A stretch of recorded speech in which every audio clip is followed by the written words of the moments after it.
Dear guests, colleagues, and STREACS Summer School participants, it is my great pleasure to welcome you all to the STREACS Project Conference on energy security aspects of energy transition. My name is Hasmi Knyazyan. I am delighted to lead the coordination of STREACS project. I'm truly honored to open today's event and to share this important moment with you.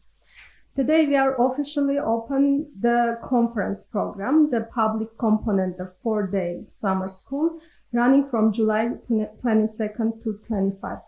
This conference brings together experts who will discuss critical topics that will shape and inspire the activities throughout the week. We are truly honored to welcome you here at the American University of Armenia. This conference day offers a unique opportunity for the broader community to join us and engage in a rich exchange of ideas, reflecting the spirit of collaboration at the heart of STREACS. Both the conference and summer school are organized within the framework of the STREACS project, strengthening research in Armenia for energy transition toward climate solutions, funded by the European Union's Horizon Europe program. Our project unites a diverse and vibrant consortium of partners: the American University of Armenia, the National Polytechnic University of Armenia, the Scientific Research Institute of Energy, Maynooth University, the University of Campania, the University of Genoa, and Artemat company. This interdisciplinary and international partnership highlights not only the complexity of the energy transition challenge, but also the power of working together to address it effectively. I'm especially delighted to see representatives from all our STREACS partner universities here today. This gathering brings together all sides alongside our dedicated researchers and lecturers, creating a perfect moment to deepen collaboration and share knowledge across our growing consortium. Our conference convinced the leading experts and researchers to explore some of the most pressing issues at the crossroads of energy transition and security. From the evolving geopolitical landscape of regional energy security to an emerging multidisciplinary approaches in energy and climate research. I would like to sincerely thank you, all our partners, speakers, and participants for their dedication and enthusiasm in making this initiative a reality. It is your engagement and shared commitment that gives the project its shape and meaning. Thank you all for being here, and I look forward to fruitful and inspiring week ahead. And now let's take a look to the program we are going to have today.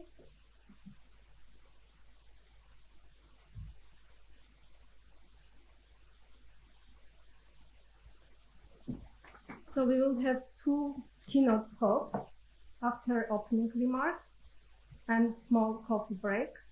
Then panel discussion, geopolitics and regional energy security.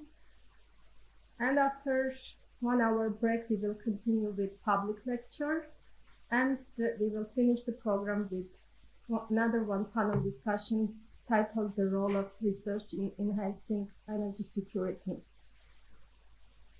Now I would like to welcome Alen Amirkhanyan, the Director of Acopian Center for the Environment, for his welcoming speech. Thank you.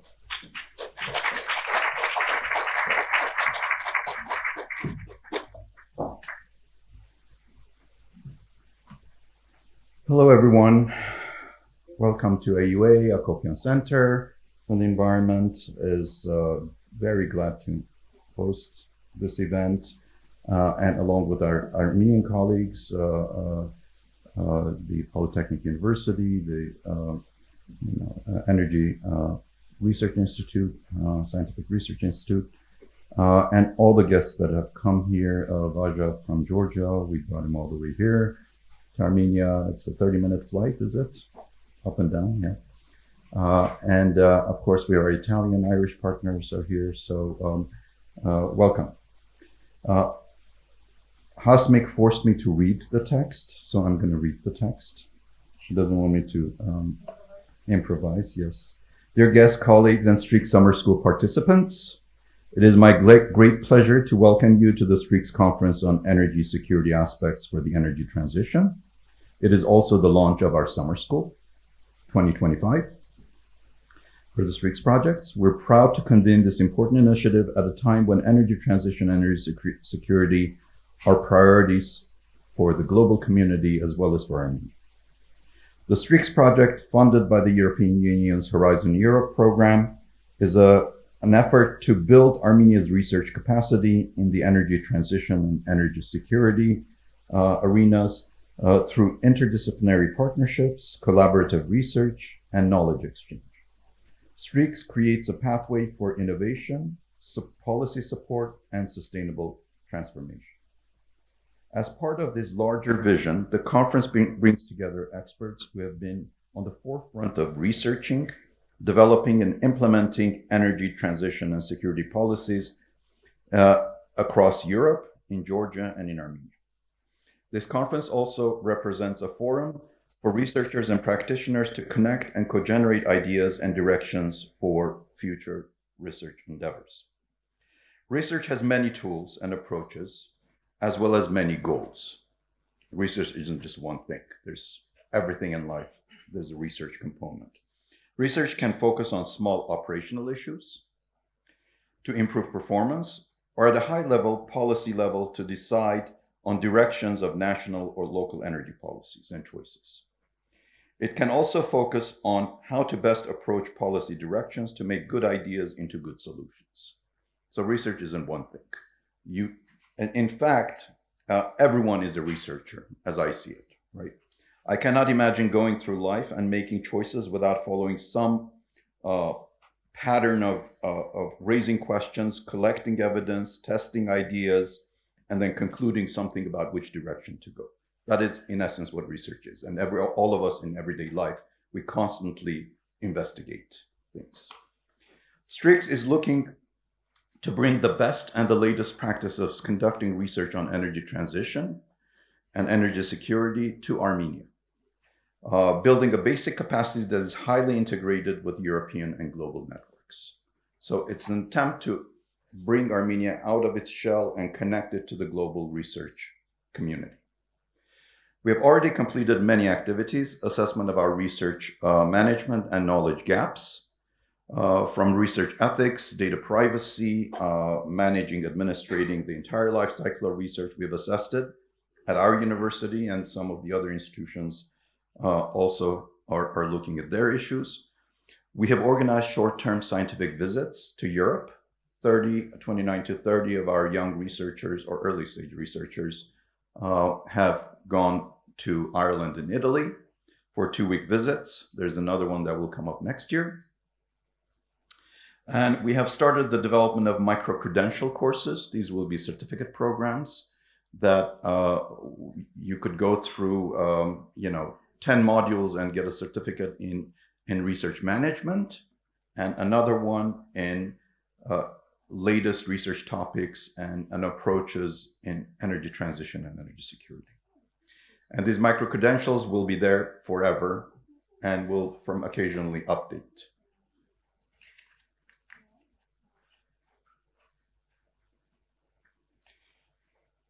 All right. So beyond today's conference, this week we also will have time. Hello, Mattia. We'll have time for learning, research, and mentorship, especially to the summer school. And participants will engage in interactive simulations, serious games. Tommaso is here? No. Collaborative research proposal development, transdisciplinary and multidisciplinary. These are concepts we use a lot. Transdisciplinary means we bring in not only academics, we bring in also the private sector and the government sector and the NGOs. And we're going to try this approach called quintuple helix approach in research design, idea generation, research design, question generation, as well as the implementations. we're going to have direct engagement with stakeholders and local experts and co-design research proposals. For the remainder of the project's duration, that's until 2027, 4 different research projects will be implemented, supervised by European and Armenian partners, mostly academics. Academic papers will be written, presented in European and global energy forums, and they will be published in peer-reviewed journals. The aim is to increase the profile of Armenian researchers and research institutions in European and global energy research networks. At the end of the project, we will have a global scientific conference on energy transition, energy security in Yerevan, bringing the world here.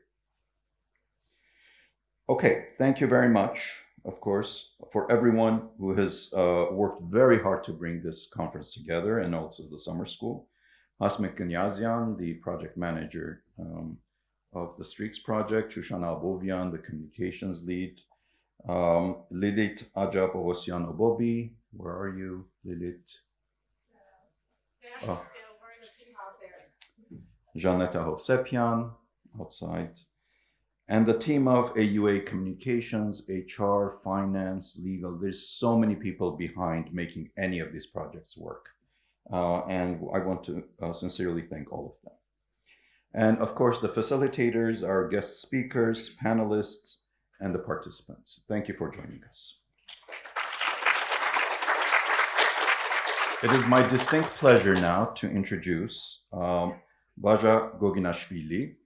I've had the pleasure of hearing him talk about energy security in Georgia. And when the idea of this conference came up, I said, we have to get Vaja here. So Vaja has many areas in which he's active. And he's also the Chief Security Officer for Georgian Energy Exchange. And I think there's a lot of good global experience and world practice that he can bring to us, and we can learn about the challenges of energy security when we're doing energy transition. Thank you, Vaja, for joining us. Thank you.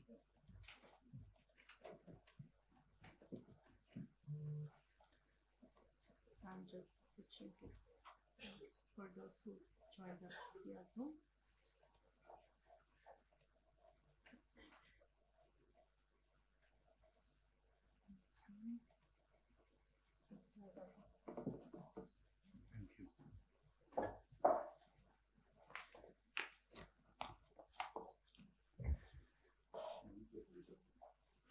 Good morning and welcome to the conference.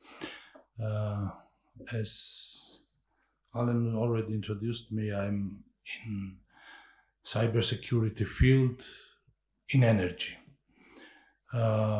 Just a short introduction. I worked for Georgian Electrosystem, which is the electrical transmission operator in Georgia. I moved, prepared and implemented the transition to new SCADA, Siemens SCADA system, mostly from IT and security fields.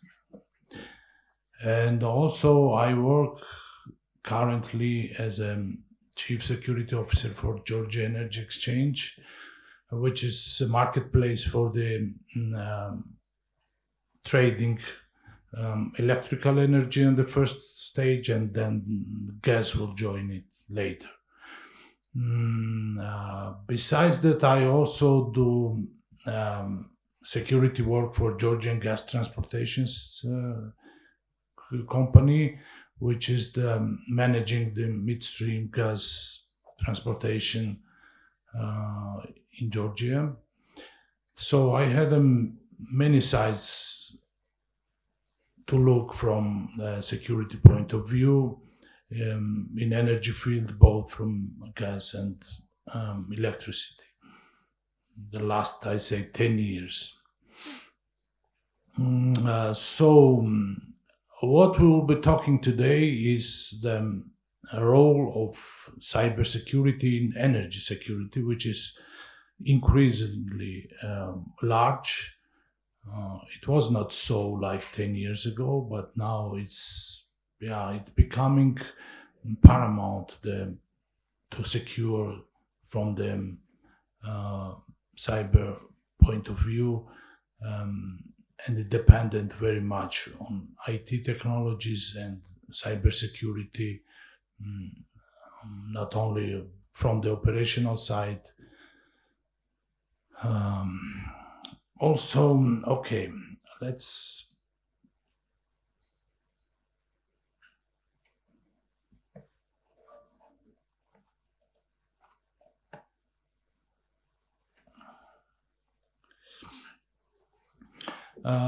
what we will be starting it, we cannot avoid in being in this region of the world, to connect the cybersecurity and energy security and geopolitics. We are in the place where the energy security and energy generally is not just an issue of technical issue, management from the government, but a geopolitical issue. It's an issue of statecraft. So the stability of the government is very much dependent on managing correctly and providing the correct energy policy and maintaining the supply of energy to the population. This is the very obvious things which might not be as clear in Switzerland or in Austria, but here it's a very, very important issue for the government. So in this region, it was usually historically the interests of empires intersecting, like mostly Russian, Persian, and Ottoman empires were intersecting in this region, both for Georgia and for Armenia. But now the pictures became more complex because there are interests of European Union, interests of China, interests of United States. So it became more and more difficult to navigate this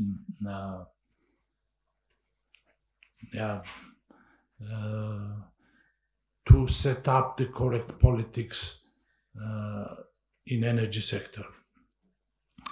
And also for Georgia, mostly Georgia became a transit hub for the energy from the Caspian to the Europe. So it's not only the regional importance, but also for the international importance as well.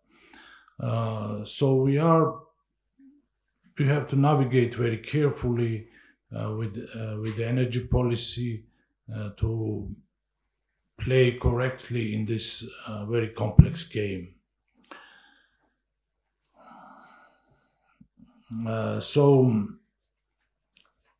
how this changed the energy security is a very vast topic, and we can talk about it from the different point of view. And my specialty is cybersecurity, so I will approach it from the cyber point of view.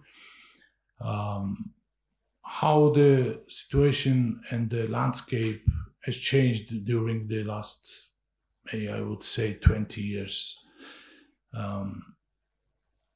The first noticeable attack on the industrial control systems have been in about 2004 or 2006, and then it expanded to widely known attack of Stuxnet in Iran, centrifuge systems, and then Ukraine, and now it's increased exponentially and increases dramatically during the last few years.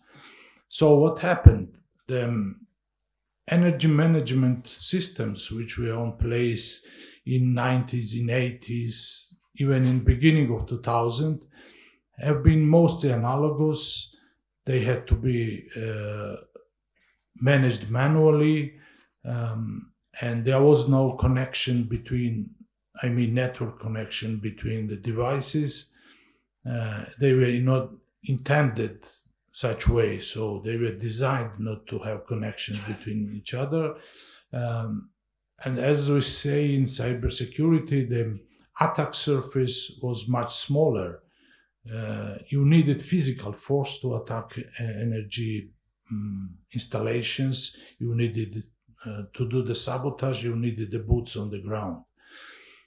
And as the convergence of IT and OT increased, I mean the operational technology and information technology, and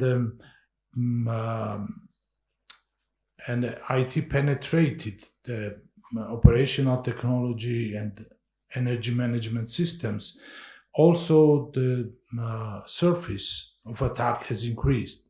Now it became easier to attack energy systems without being there and without having boots on the ground. You can do it there with the one stroke on the keyboard from anywhere in the world. And in such way, destabilize the government, destabilize the political system, plunge the country into darkness, and do very nasty things easily, comparatively speaking. So, as our countries are dependent on some, I would say, the major systems for their energy supply. For Armenia, it's a more nuclear energy plant, and also the gas pipeline, which comes from Russia through Georgia here. This is two main sources for energy supply. I'm not an energy expert, so if I make some mistakes, just correct me. So, and also the pipeline for the barter energy for electricity from Iran. For Georgia, it's Enguri hydroelectric power station, which in summer it covers about 70% of Georgia's need in electric power, and Georgia also gets the gas from Azerbaijan and Russia. But the problem is that if anybody attacked the pipeline, which Russians did in 2006, they blow up in a pipeline in the North Caucasus, and they just blamed it some unknown actors, and it has catastrophic consequences for Georgia then in the winter of 2006. And besides this, physical attacks, now it's possible to do it and blame to any other actors. So to do the plausible deniability without blowing anything, so you can do it with the keyboard.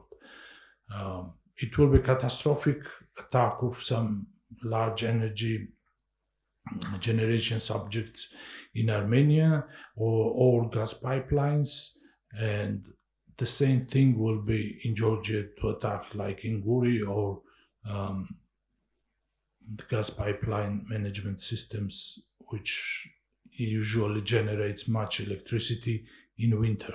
So we have a lot of, in Georgia we have a lot of hydropower resources, but they are very seasonal. In winter, we need to use the gas, and that's the new trend. We are more and more dependent again on Russia.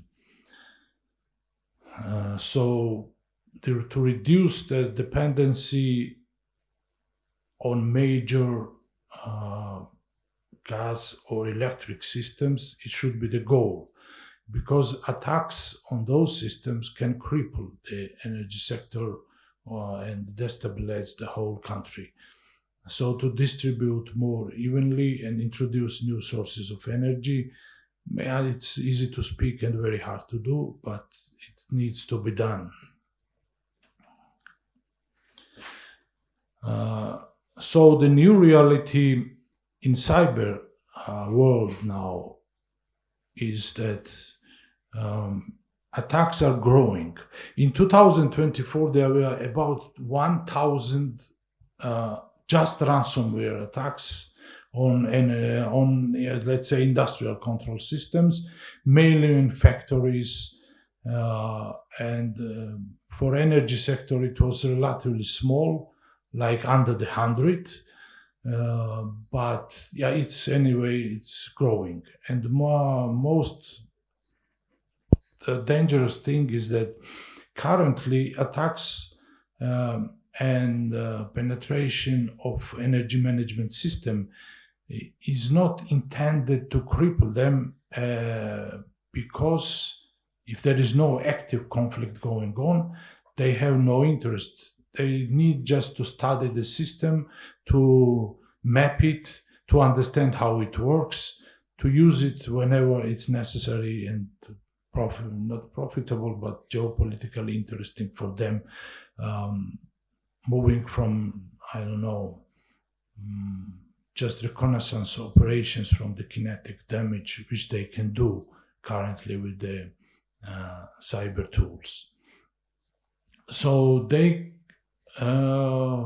this whole IT thing and the penetrating IT systems and then OT was just for stealing information, but now it's more of causing damage, to shutting down the operations, and even cause catastrophic damage and permanent damage to the energy devices. So it becomes more and more dangerous in this field, the cyber operations.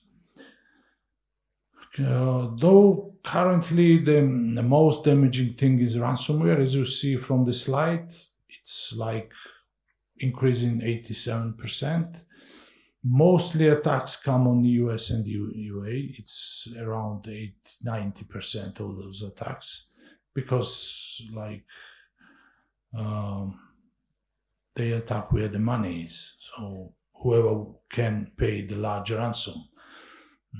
So that's some, let's say, positive thing for the countries like us, because we do not have a lot of money to pay. So they can do the big damage and demand the big ransoms. So if in previous years and previous times it was just demanding ransom, encrypting the data and demanding ransom, now they are causing the disruption and sometimes the total shutdown of operations, and it becomes more dangerous. So who is attacking? Who is doing this? These are mostly two groups of actors. Those are nation states and cyber criminals. They have different motivations. Nation state actors have geopolitical motivations. They are against the country, or they want to supply their kinetic attack capabilities with the cyber attack capabilities. If they attack country, they can do simultaneously cripple the energy supply or heat supply in winter. So it's I think it's obvious that they are after the disruption of energy supply, and mostly they are stealing information on the first stage, sometimes for years. They are sitting up to 5 years. They are sitting in networks and studying it, mapping it, and preparing for the major attacks whenever they need it. And another group is cyber criminals, which are mainly after the financial gains. So they are doing nowadays mostly the, so to say, double ransom operations, double extortion. So what that means is just they are not only encrypting the information, they are also stealing it. So, and then they are providing two ways for motivation for the victims to have their information back and not this information not to be exposed. So it's called double extortion, and it's very effective. Most of organizations just paid, like American colonial pipelines, they paid the large ransoms. Some European companies also paid large ransoms because they have no other way to fight this, to regain operations and restore energy supply. And then if before that it was only about information, now it's about disruption. So cyber criminals not only trying to steal information and encrypt it, but cause the disruption for the critical systems. If you are not well versed in the energy systems, I mean from the IT and OT point of view, which is very dear, I will just provide the very general background, what we are talking about. So in energy sector, the world, in manufacturing too, but we are now talking about the energy sector, the world is divided into distinct sectors. One is IT and another is OT. OT is an operational technology. IT is informational technology. So IT is widely known systems which we use every day. This is email, this is domain, this is ERP systems, everything we use, we access internet, everything we use in our organizations is IT. But there is also OT side, operational technology side, which is working with the actuators, with the circuit breakers, with the gas valves. These are also the PLC, the programmable logic controllers. These are the devices which work directly to the devices of energy generation or transmission or distribution. So these are not the usual IT devices. They work with different protocols and very different goals. So in IT field, there is widely known CIA triad. So confidentiality, integrity, and availability are main goals for security in IT field. But in OT field is the reliability, availability, and safety. So the main thing in operational technology field is that it does not stop working. It should not stop working because it might be catastrophic even for the people and safety of people and for the energy supply. So it is most pressing thing is that it continues working permanently, notwithstanding anything which might happen. So it's not more about stealing information, because nobody actually needs to know what is the current voltage in some substation, but everybody knows it's even without that. But the main thing is it does not stop working. So this is the very different worlds. And in old times, I mean before 2000, they were very reliable, let's say, divided. So there was almost no connection between them. Usually the OT side was the analogous. There were no digital systems there. They were managed by hand, manually, and they had no connections with each other. So it was air-gapped, so to say, from the world. And to attack it, you needed to be on this place, on the spot, and to connect it physically to those devices. The situation started to change dramatically from 2000. In 2000s, and it increased. So there began the convergence of IT and OT fields. So more and more IT devices penetrated the OT field, and the connections to internet and downloading updates and connecting different substations, connecting different systems to the centrally managed SCADA systems became the usual thing, which became very, very, it became, the standard in this field, and it made it even much easier, the management of energy systems, than it was before. So it was a very good thing from the point of view of efficiency and management.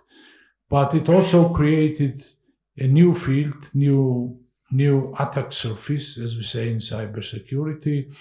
It became much easier than now to attack this interconnected and exposed to the World Wide Web, World Wide Network, let's say, those devices. And this air gaping, so I mean the cut from the OT to IT became not obvious and not ubiquitous. It's people started setting up connections and it became exposed. And most attacks which happened in this field were started in IT.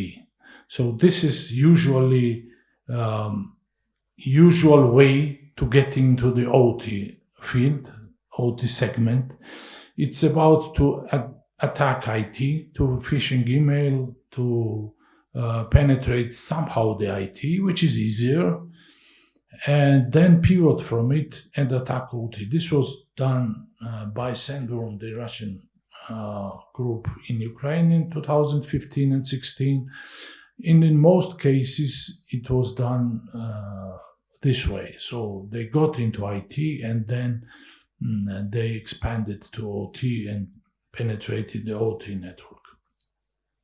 So there are some other methods which are listed there. There is a supply chain attacks, so attacking providers of equipment or software, some removable media. This was the case in Iran in 2010.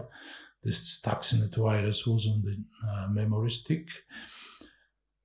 Unpatched vulnerabilities. They also opened them, I would say, the new vector of attack. As I already told you, the OT world is designed to stand there for decades. So the devices in OT field are sometimes working for 20, 30, sometimes for even 50 years. So when they were created, they were not designed with the security, cyber security in the mind. Absolutely nothing in there is mostly embedded as a cyber security. So there were no encryptions, there were no encrypted lines or communications or protocols. So when they are connected now to the internet, it's very difficult to replace them. It's just not like in IT. You can just do shutdown. You cannot shut down the hydroelectric or nuclear power plant just to do update or change some device. So it's very difficult. They are there and working and creating the vulnerability, which is really easy to exploit. So how they do it in practice? Just I will not go into details, but if you are interested, you can ask questions anytime. So let's say there is one type of malware and attack group, which is called Outside, the old Typhoon. This is Chinese group. as everybody in Chinese culture, it's very patient and long-term. I mean, they attack grid, they attack IT field, they try to attack OT via the VPNs and unpatched routers and firewalls. They try to penetrate the OT and they sit there, and this is called now the living off the land. I mean, without connecting to their control network. For years, they collect with this malware, they collect the information, exfiltrate information to the range of small business routers. They create a long chain of proxy servers, so to say, not to expose their control center. It's very difficult to find from where they operate. It was very difficult, but they found it. So sometimes they sit in the network for 5 years doing nothing but collecting the information and preparing the systems to be attacked. And the most dangerous side of it is that they do not use some malware which can be caught by the antivirus or different methods. They do it using legitimate management tools like Windows PowerShell, Windows Management Instrumentation. They even, so to say, speak the industrial protocols like Modbus, DNP3, and they can send them commands to the devices in the OT network to shut down, to break the circuit, not acting like as malware, but as engineers. So it's very difficult to detect, and you should have something which is context aware. So you should understand why now this command is sent through the network to shut down something. Maybe it's legitimate or it is not. So you need some system which is not just antivirus. It should understand what are those commands and why they are sent. So they are stealing the geographical information systems data, network schematics, operational manuals, and building the map to be attacked when it is needed. Another one is that this is a Russian one. This is very widely known, this electromagnetic sandworm, they call it, which caused the blackouts in Ukraine in 2015-2016. They also speak the protocols like IEC 101, 104, 105, even newer ones. So they do it without introducing any malware. They send the commands. So they have distinct operational footprint. These are the symbiosis of two groups. First is penetrates networks, and when it penetrated it got the foothold and did the lateral movement, then it sent then the second group comes, which is specialized on OT, and then it continues attack on OT networks. So it's a very specialized thing, and they do it very well. They understand what they are doing, so they are very dangerous. They have even kind of malware like Acid Power, which can attack hardware's this so-called BIOS, and burn it. So break it, so to say. It becomes unusable. You have to replace it. You cannot repair it or do anything like that. And recently was found, they call it Swiss Army knife for industrial attacks. It was usually done by the Linux operational system like Kali Linux to attack IT systems. Now it's the whole modular system to attack OT. You can crack passwords, you can, scan networks, scan devices. It can alter logic of PLCs and enable the physical sabotage. It was developed to attack by liquid natural gas terminals and electric power grids, and it can attack any vendor. It has all modules in there, like Schneider, Siemens, or Omron. It can do anything and do it. I know it grew pretty well. The thing is that it was not detected in the wild as operational. They found it, but it still was not used. So at least the researchers haven't found it used in any attacks, but it would be devastating to use such thing. And it was only in IT field before that, and now we have it in OT, so it becomes very dangerous.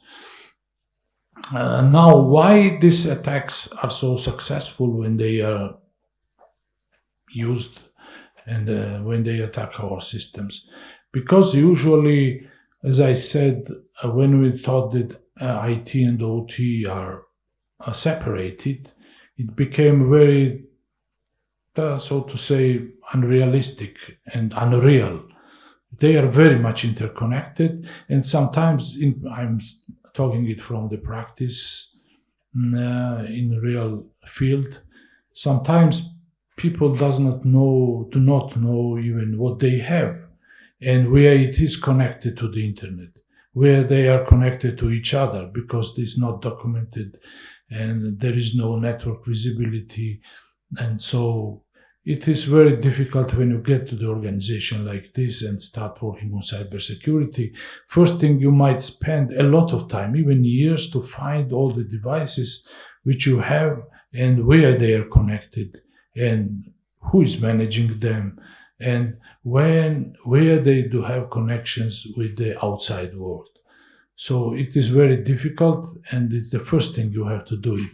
And this is why the attacks succeed. When they think, Ukrainians thought that they had no connection with OT, but after the phishing email, they were very easily pivoted from the IT in OT. So it appears that they were connected after all. So the same thing is with all our systems. I mean, in Armenia and in Georgia too. We had in 2019 the meetings with the U.S. Energy Association in cybersecurity. They were regular, and we both participated, the Armenian and Georgian colleagues. And the situation was very bad from cybersecurity point of view for both of us, let's say. I don't know how it has changed here since then. It's already 7 years, but in Georgia it's changed, but not so much, let's say. So if some really serious actor tries to attack us, I think it will be very difficult for us to defend ourselves in the current state. I'm speaking about Georgia now. I will not go into details because I don't think it's very interesting. It's more for cybersecurity audience, but I will just say very shortly, the devices I already told you in OT sector are really old. Mostly, vast majority of them are really old. They are very difficult to patch, sometimes impossible to patch from security point of view. There are no more updates of hardware, or I mean the code which manages it, and they sometimes run on XP, Windows XP. So the only thing you can do it is to isolate them, to segregate the networks and install them context-aware defensing mechanisms to isolate them from the outside world, to defend them, because it's themselves, they are very old and it's impossible. They were designed without any cybersecurity technologies in mind, so it's impossible to defend them. Some of them even have hardware vulnerabilities. I mean, they were devised with the vulnerabilities which were discovered later, but you cannot change them. You have to replace them. So it's permanent exposure to the risk, and only thing you can do is this. This is the classical Purdue model worked out by, I think, Carnegie Mellon University. This is the segmentation. If you look at it and look at the OT level, these are the workstations, and SCADA, and human-machine interfaces, and actuators, PLCs, RTUs, which are managing the devices on the ground. And they make one network which is connected to the IT through the DMZ, demilitarized zone. And there should be no network paths active or possible to access from IT to OT. There should be no direct roads, let's say. In this DMZ, which is, you see this level 3.5, this is place where there are the jump servers, which are used to exchange information between IT and OT, but there is no direct network path from IT to OT. It's very simple, so to say, model, and looks very easy to implement. But I personally spent 3 years in Georgian electro system to achieve some meaningful how to do this division, but it's still not finished. There are some places it still needs work. So in ideal world, you just divide them this way and exchange information through the DMZ. This is the only way you can defend these old devices and generally OT devices without the cyber defense in their design. And there is a very interesting concept of defense in that, where you just cannot build a castle and sit there and think that nobody can attack you or nobody can succeed in attacking you. It should be the concentric circles and defending from the attacks. If the adversary penetrates one circle, it comes on from military, actually. There is nothing new in this. You have another layer which might detect. If they penetrate that, they should have next layer which slows them or stops them, or at least lets you know that there is an attack going on. So yeah, I will not go to the details, but this is the main strategy, defending from the attacks which are new and not yet known. As I already told you, there is a first thing, you have to have visibility of your network, and you have to see what you have, where you have, to what it is connected, enumerate it, and then move forward. And if you take a look to the companies which are managing energy sector in Europe, even in the US, a lot of them, I mean, maybe 90% of them are not sure that they have everything inventoried. So this is some lost devices which are used usually to penetrate the network. So first thing, you have to inventory everything you have, and then think how you can defend them. So you have to also manage the systems. The critical systems should not have one-factor authentication. They should have multi-factor. And also the remote access and you have to log and monitor everything. These are the basic things we can use to fight the adversaries and at least detect when they are attacking us. There are a lot of other things there are a lot of details in each of these bullet points, but these are general things which are really obvious and everybody knows it in IT field if you ask them, but it's very difficult to do in practice in OT. It's not easy to do it in IT either, but in OT it's very difficult to do. But yeah, you need to do it in practice. This is the way how you can defend yourself. And lastly, I will just speak about artificial intelligence, because you cannot avoid today the artificial intelligence. In every conference, I frequently go in Vegas to new things in IT and OT, and everything starts with AI and finishes with AI nowadays. So we have to think it's a double-edged sword. So it is very good for attackers and it's very good also for defenders. So it continues this cat and mouse game. The only thing, this attacker should be only once correct and the defender should be all the time correct. It's like goalkeeper in football. The attacker needs to score once and he can win, and the goalkeeper needs to catch all balls. So its defender's job is much difficult than the attackers. So you can do automated attacks, which took a lot of time, the reconnaissance operations and attacking and using the toolboxes. Now you can automate it with AI. So it became much easier to attack systems.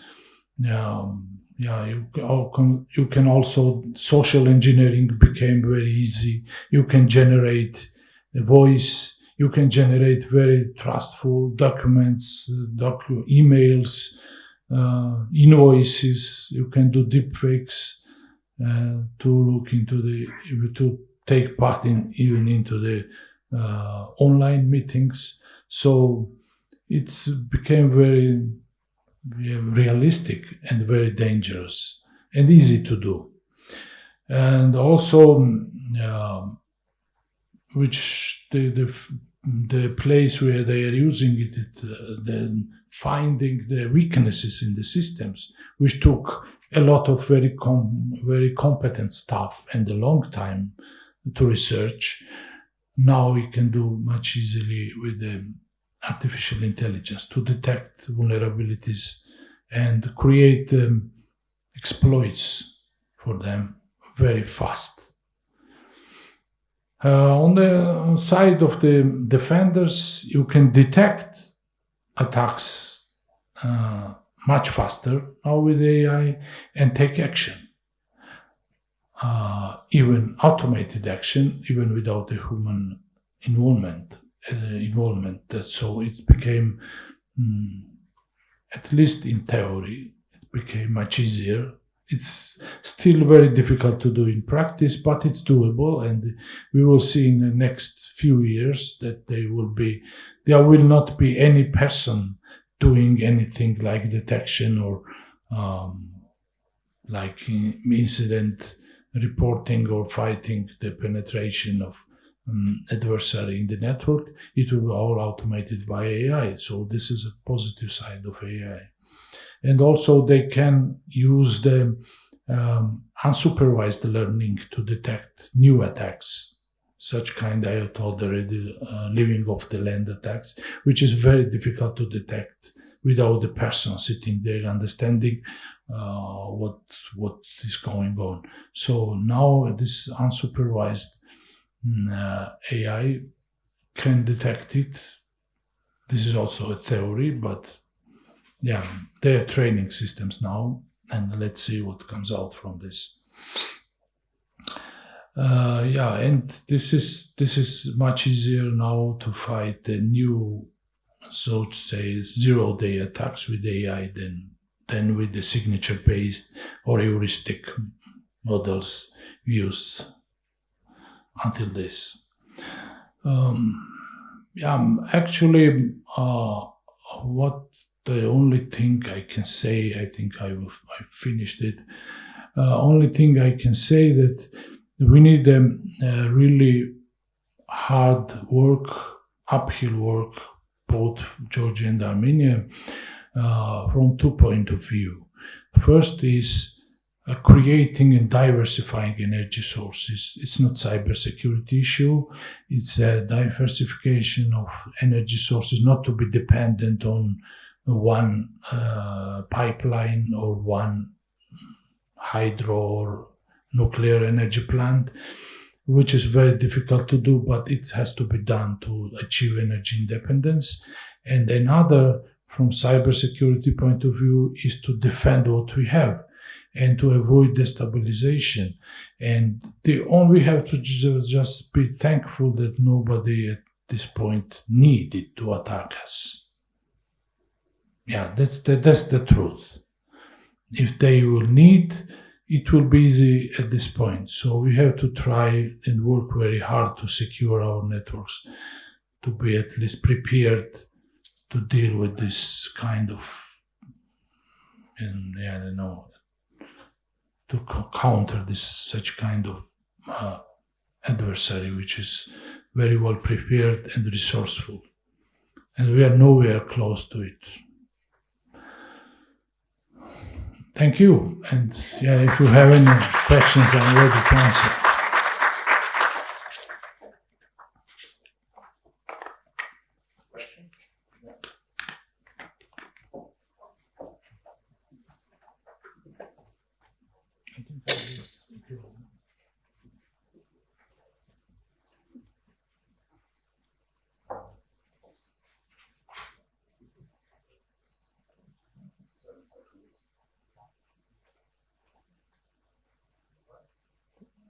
It's not working? Oh, now it's working. Okay.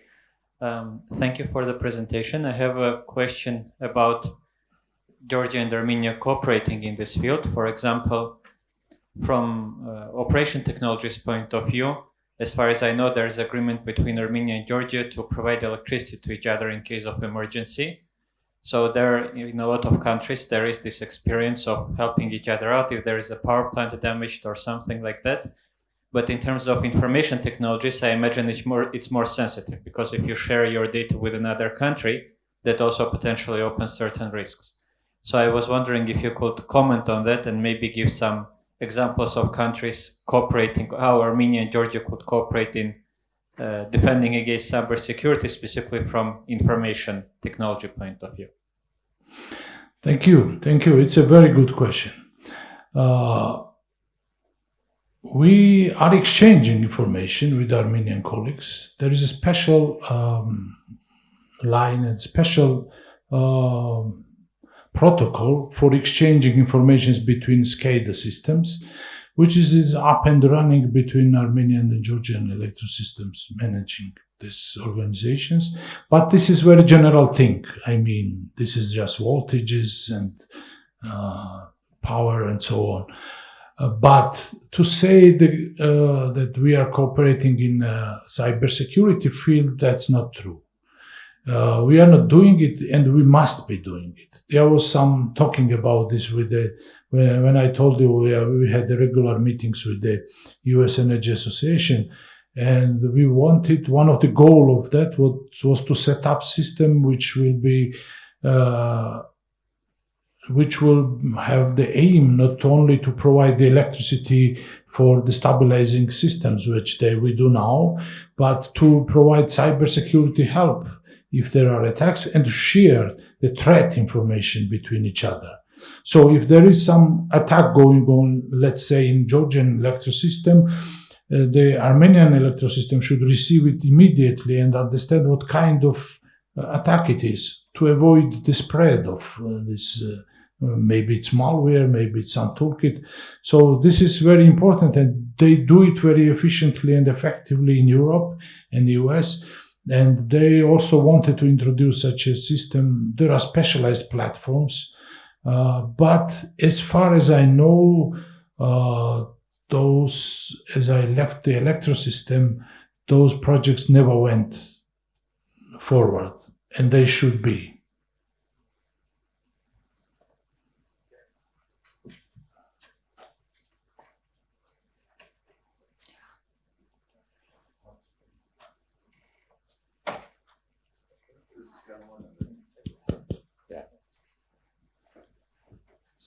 So I also have a question and opinion. So, Gamarjo.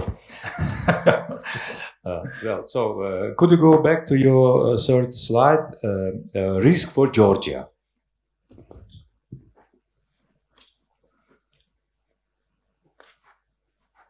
Yeah. Here you are talking about a breach of the East-West corridor. My first question is, what do you mean if you say East-West corridor? What kind of corridor?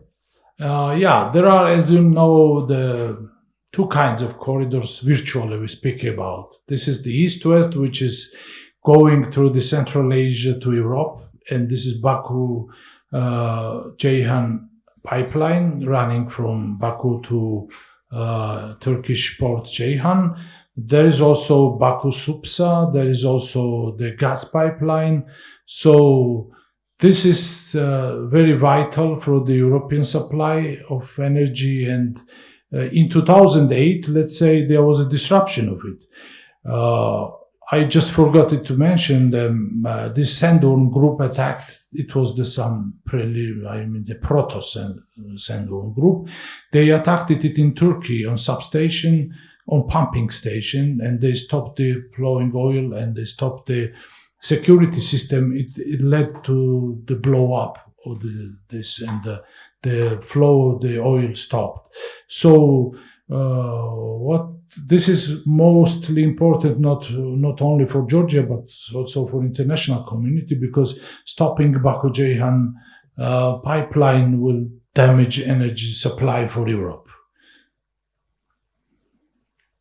Yes, but it's very important to talk about if you use a term like corridor. It's not only just about, like interests of countries. It's also a political something. So corridor, that is something about aggressive countries like Azerbaijan and Turkey. They would like also to take some corridor in Armenia, some territory in Armenia first.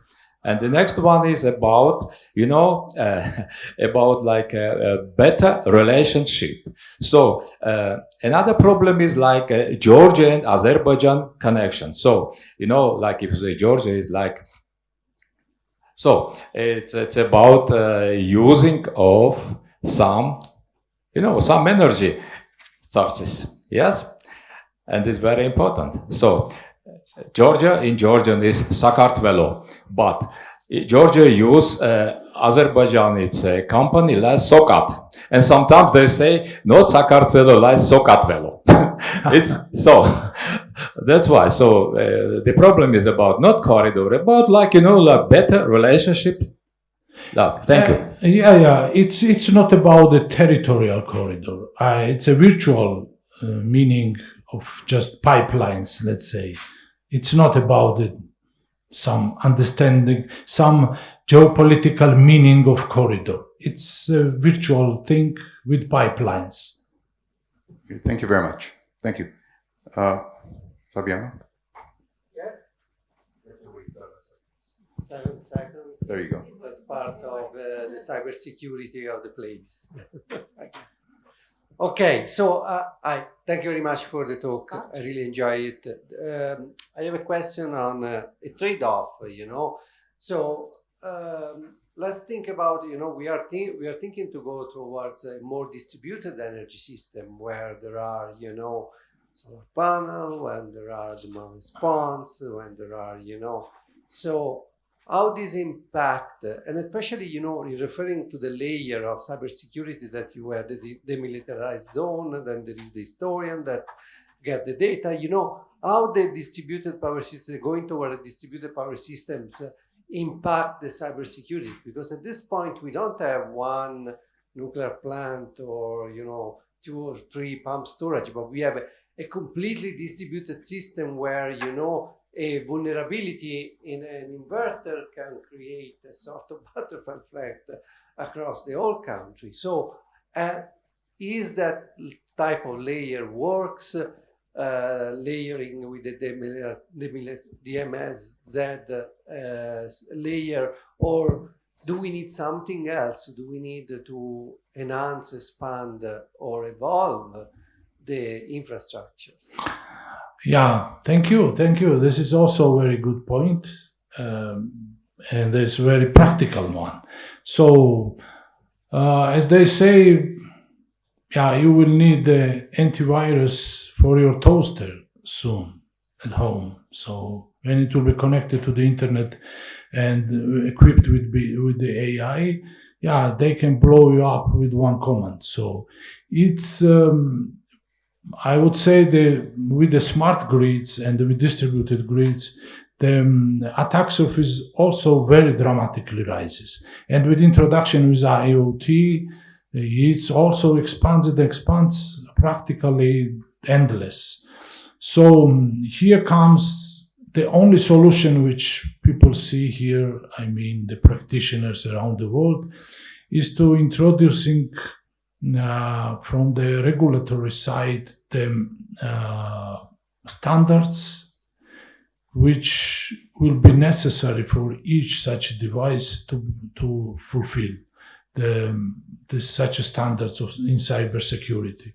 I don't think it's possible to do this DMZ and this is a network segregation for like very small power station, which is the person installed on his roof. But there should be some kind of let's say cyber standards which those devices here installing and network he's setting up should fulfill. And it might be something close to desegregation on micro level. So it's possible. It's very hard to do in practice, but there is no other way. If you just install them, connect to the network, they can attack it in massive scale and switch you off at all. So it's a very, very difficult issue, but there is only way is to introduce standards and enforce those standards in practice, as I see it. And it's not done at this point. Even in Europe, I don't think it's done. You can attack the charging stations and make them work simultaneously and switch off overload the network. This is one of the nightmare scenarios we were discussing in Vienna in energy community meeting. What happens if somebody just with these stations which are used for the charging electric vehicles, if they will start simultaneously, it can down the whole network in Europe. So it's a very difficult issue, and so far it's not sensibly addressed. And I think if we do it in Georgia and in Armenia, we have to do it right from the beginning to introduce some standards and try to enforce it. And for bigger ones like critical entities for the energy supply, it should be mandatory, this segregation of network, big generation subjects or transmissions. But with smaller ones, it's difficult, but there should be standards. So you cannot do it otherwise. One last question. Hi. Well, I'll be seeing nightmares after this one, that's for sure. And my question is not technical because a lot of this is completely over my head. But one thing I wanted to, perhaps a comment, but if you can respond to that in any way would be nice. One of the things you mentioned was we haven't been interesting until now for any major attacks.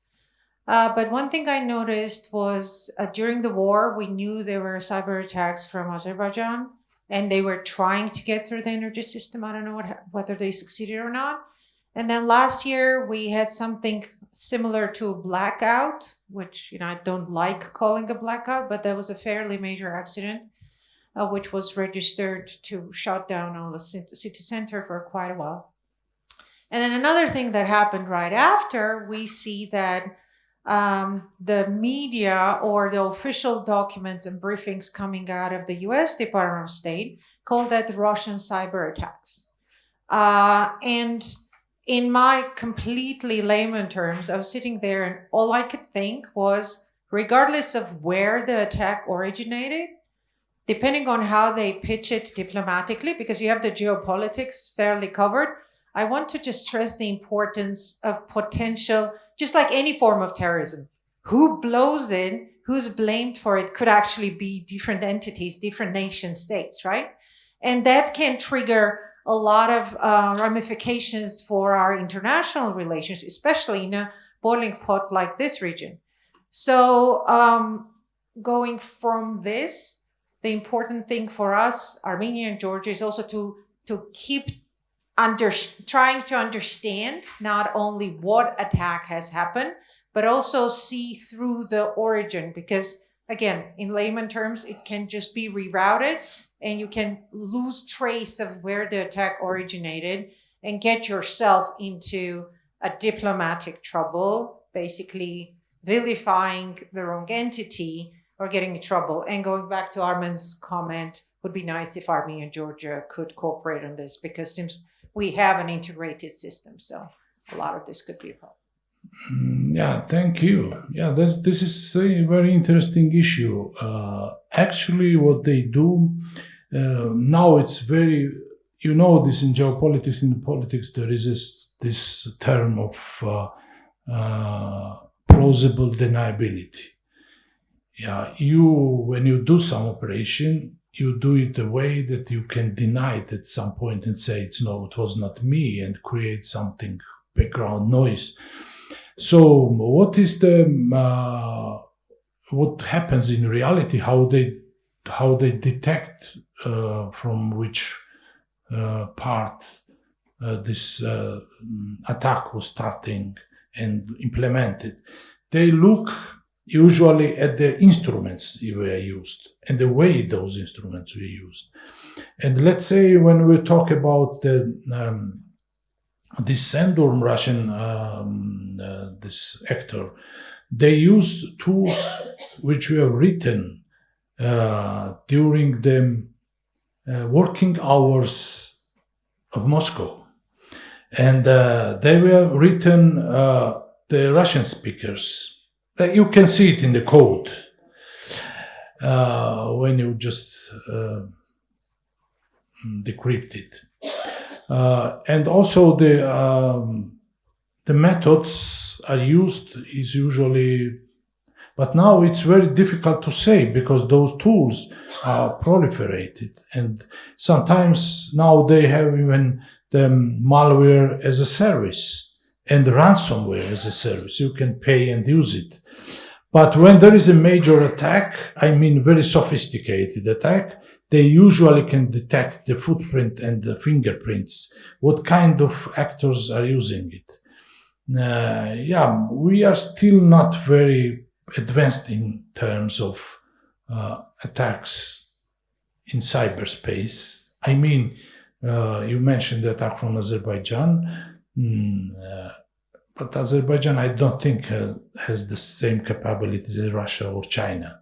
So that they did not succeed does not mean that maybe they have motive, but they don't have capability. So that does not mean if any major actor will try to undermine our systems, he will not succeed. So I think, it's very difficult to detect source of attack if it's not caused major incident or left footprints. But in a major attacks, you can do it usually with the hard work. And so when they say this was the Russian based actor, it means that they used Russian tools, which came from Russian network. But it very easily can be Azeris. I don't know. It's whoever can go through the Russian territory, use Russian proxy servers, and speaks Russian, and you can use these systems, yeah, it's possible to do it. I worked also for the Ministry of Finance of Georgia for a long time, and we had an attack coming from Iranian territory, but it was Russian attack. So yeah, it happens all the time. Sometimes you can find it out, sometimes you cannot.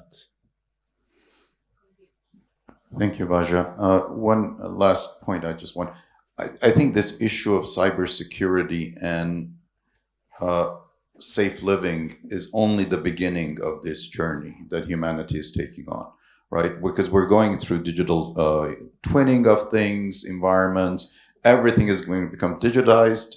And I can even imagine a place where small states that are not able to live in this environment, they don't exist, right? So it becomes kind of a cyber formulation of global geopolitics. Yeah? I just would add that I think it's going the way the nation states were formed, that the military was advanced. At some point, even now, if you don't have army and if you don't have military, you cannot exist as a nation state, except if you are Luxembourg or, I don't know, somewhere in the good place. Costa Rica. So, yeah, mostly you need to have it. And tomorrow, it will be the same with the cyber world. If you don't have the army to defend you and attack, yeah, you are not viable as a nation state. Thank you very much, Vaja. One more question, because this is an important topic. Sorry, Fabiano, we're taking away your time. Concern. Hey, my name is David. I don't have a question. I just wanna say one word. If we talk about security and cyber security, we cannot just have Azerbaijan on the same context because of we already have received too many attacks, too many cyber attacks from them. And I wish, and I really wish, Armenia and Georgia can have good work, and I really wish, but we cannot, you talk about the corridor, we just cannot have any work with Azerbaijan. And you say the Russia is not same, Azerbaijan don't have the power like Russia, but Azerbaijan, not only Azerbaijan have Turkey, Azerbaijan have too many other. So we just cannot have Azerbaijan on the same content like cyber security, if that's about Armenians. Thank you. Yeah, I understand. It's always like we are not, let's say, sitting together with Russians on issues with cybersecurity, because you cannot work with the people who are attacking you. So you cannot expose and tell how you are going to defend yourself with the people who are trying to attack you. So it's the same with you in Azerbaijan. So sure. I agree. But the world is rapidly changing, evolving, and you should be ready for any possibility. Thank you very much, dear Vaja, for insightful keynote and for highlighting the critical role of cybersecurity in the energy sector. Now I am pleased to introduce our next keynote speaker, Professor Fabiano Polonetto. Professor Polonetto is a specialist in management information systems and currently serves as the program director of Masters in Business Analytics and as well as the director of International Research Center on Energy and Sustainability Innovation at Maynooth University in Ireland. The title of the speech is Societal Challenges of Energy Security.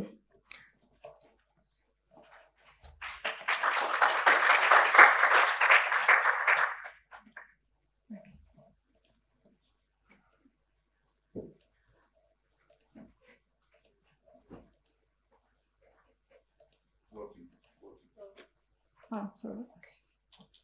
You're welcome. Thank you everyone. It's a pleasure to be here with you, and thank you for the invitation. And our university, Maynooth University, is a part of the STREACS as a partner. So very happy to be here representing the university and also talking about societal challenges for the energy security. At this point, I don't know how much time I have, so just stop me at some stage, whenever. Yeah. Okay, so I'll try to stay here. I usually walk, but I try to stay here. A second. So, societal challenges of energy security. So, just to give you a bit of context, in our research team, it's a quite multidisciplinary research team. We have social scientists, but we have also engineers, computer science, and so on.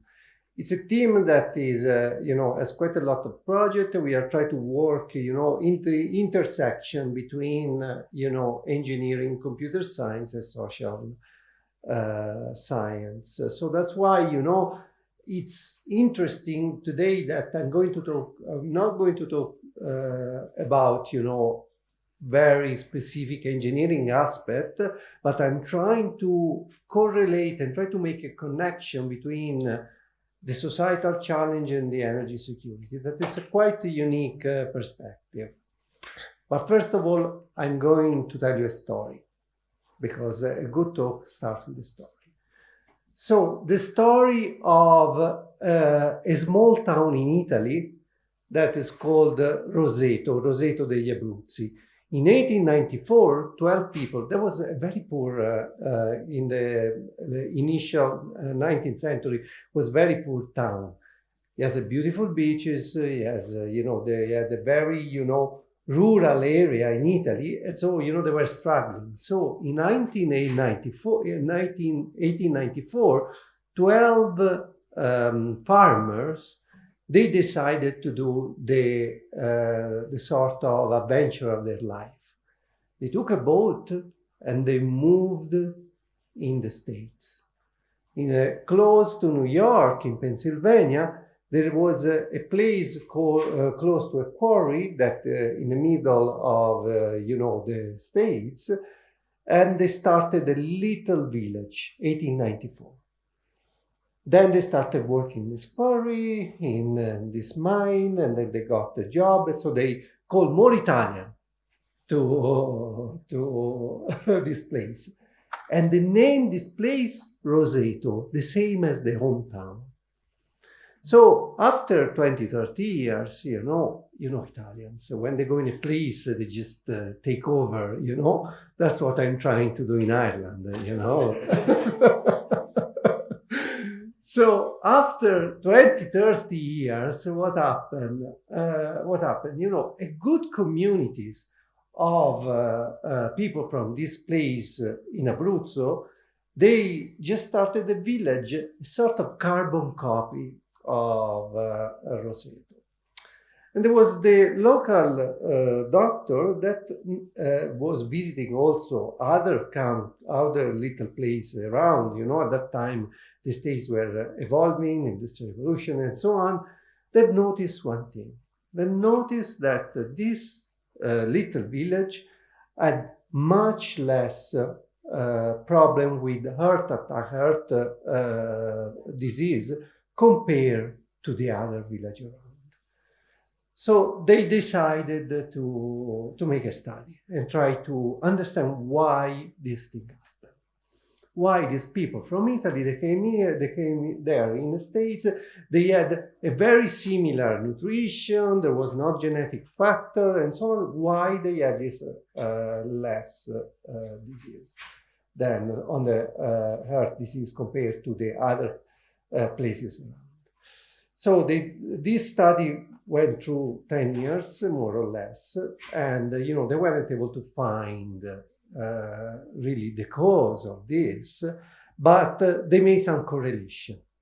And they wrote a couple of papers, and they realized that, the sense of community of this village helped improve the quality of life of these people. And so the correlation was that improving the quality of life, being together, created this sense of community, allowed them to live longer. Why I'm telling you this story? Because, sometimes we look, actually, is true or not, there are some debate. I don't want to sell for scientific this sort of concept, but it's interesting that sometimes we need to change perspective on things. Sometimes we need to tackle the problem from a different angle. So, what if the most effective way to ensure energy security in Europe or in Armenia is to address the inequality, to look at this problem from not from a technical engineer perspective. Now I can see engineers start leaving the room, but try to address it from a societal perspective. Try to understand, what is why involving people, why addressing the inequality could really lead to a better energy security. So this is what we are going to try to explore it. And we are going to explore it in a simple way. I'm going to give you some use case from Europe. And then we are going to talk about Armenia, and we are talking about, what could change and how we can do a sort of knowledge transfer or use case transfer. But let's try to define first what does it mean addressing inequalities in terms of crisis, in terms of the problem. Let's try to define the problem first. So, EU is facing a rising energy poverty. Energy poverty is the inability to adequately meet basic household energy needs, such as heating, cooling, and power. And in Europe, it's driven by three main factors. Low household income, the buildings factor, so there is a poor energy performance in buildings, and high energy expenditure. So there are the price of electricity, the price of... But someone can think, okay, why in Europe? Europe is a sort of quite advanced and is trying to do as a good social welfare. Why is Europe affected by energy poverty? Well, the answer is yes. The scale is increasing, 54% increase since 2021. So in 2023, 10.6% of the EU population, so around 48 million people, were enabled to keep their homes adequately warm. So energy poverty is a problem. And these are the stats, these are the numbers, but within one of the projects that we have, our team started interviewing part of the population, and especially in low socioeconomic segments, there was a huge problem with energy security. We try to, pay the bill. The bill arrears is a big problem, even in countries that are identified level rich, like could be Ireland. So energy poverty is an even burden. It doesn't, basically, there are pockets of energy poverty across Europe. However, if you can see the map, Bulgaria, Greece, Lithuania, Portugal as well, they have area where the peak is between 20 and 35%. That's quite, an interesting figure for, to be in Europe. When I started studying it, I wasn't really, I dig deep and try to understand really, what are the area, why their cause and so on. But, this is the reality. There are other places like the south of Italy, where, you know, we have between 10 and 15 or 15 and 20% of that. And there are also places that you wouldn't think, like Netherlands, that they have around 10% of energy poverty. So people are struggling in, you know, paying the bills for energy. So what the European Union has done, the European Union has tried to mitigate this problem of energy poverty, try to introduce a new paradigm, try to develop some community-led initiative that allow these communities that are facing, you know, energy poverty to reduce their bill, to be lowering their bill, to increase also public acceptance of renewables, but also to create local green jobs. Because part of this area, there is also a high rate of unemployment. And also, you know, the education part needs to play a role. So this initiative, they basically started very small. They started, the community start owning a small renewable energy systems like a solar panel on the roof or, you know, a wind turbine and so on. And they use the energy generated by this renewable energy to reduce the bill of a small part of the community. Let's look at some case studies. The first one, this is one of the most important, is EcoPower in Belgium. Is a community that has more than 66,000 members, con wind turbine, solar PV, and hydropower installation. They try to sell electricity to members at cost rate without earning a profit. And it's interesting because this is, I think it started in 2018, something like that. So during the recent energy crisis with Russia, in Belgium, people that were affiliated to this EcoPower had the lower bill among everyone. What they do, the sort of the margin that they're coming from selling electricity, they're being reinvested in the community. So the whole bill is lower, but also, you know, they introduce much more renewables. So they introduce a much more distributed system, but at the same time, they address partially the problem of energy poverty. The second case study is a case study located in Naples, in San Giovanni. Is what it is what is called is a solidarity-oriented community. So what they have done, there was an ex-orphanage. They just cover this orphanage with a solar panel. This is a very low income area. So they have connected this solar panel, it's not a big solar panel, but the solar panel with 20 other buildings. With these 20 buildings, residential buildings that belongs to households and you know, renters and so on, they have a very low income. So what happened is the project serves as a sort of hub. The electricity has been sold to the grid, and part of the profit will be and is being used also by this community, by this residential, in order to lower the bill significantly. And in a place at the south of Italy where, you know, there is high yield of solar power, this sort of change completely also the bill and the impact of the energy and electricity cost on the bills. And there is an analog, there is an Horizon project called Power for Poor.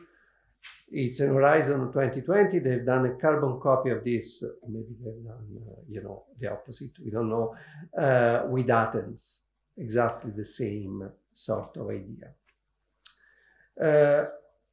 this is quite interesting project. Also, you can see that, the solar panels are connected to the grid. So, there is continuity and so on. And the grid supply, off peak when there is no production, the electricity. The third case study, of course, I cannot not talk about, a project that we have in Maynooth, is called Renew. Is part of an experimental project that we are doing in Ireland. So what we are doing, this is like myself and him is like 1 year and a half that we are working. We are working with the county council, the municipality, try to identify how we can alleviate energy poverty in social housing.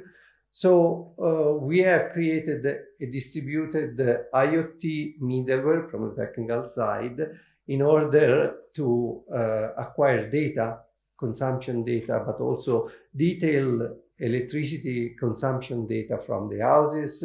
We have sensor on PV, on heat pump, and we are trying to provide awareness to this family on how they can reduce the energy consumption effectively.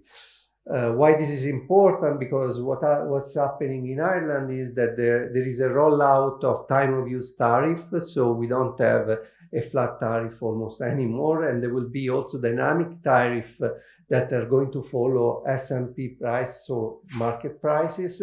So the problem here is, how we can make aware of this low income and also low education segment of people that they have social housing, how we can make them aware and how we can lower their bills, because a lot of them, quite more than 20% of them, are in bill arrears.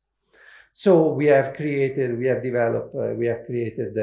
this system, this sensor system, and we have created an agentic AI that provide a real-time feed to the household to tell them when is a good time or not to use electricity. We explain them the way that they are using electricity.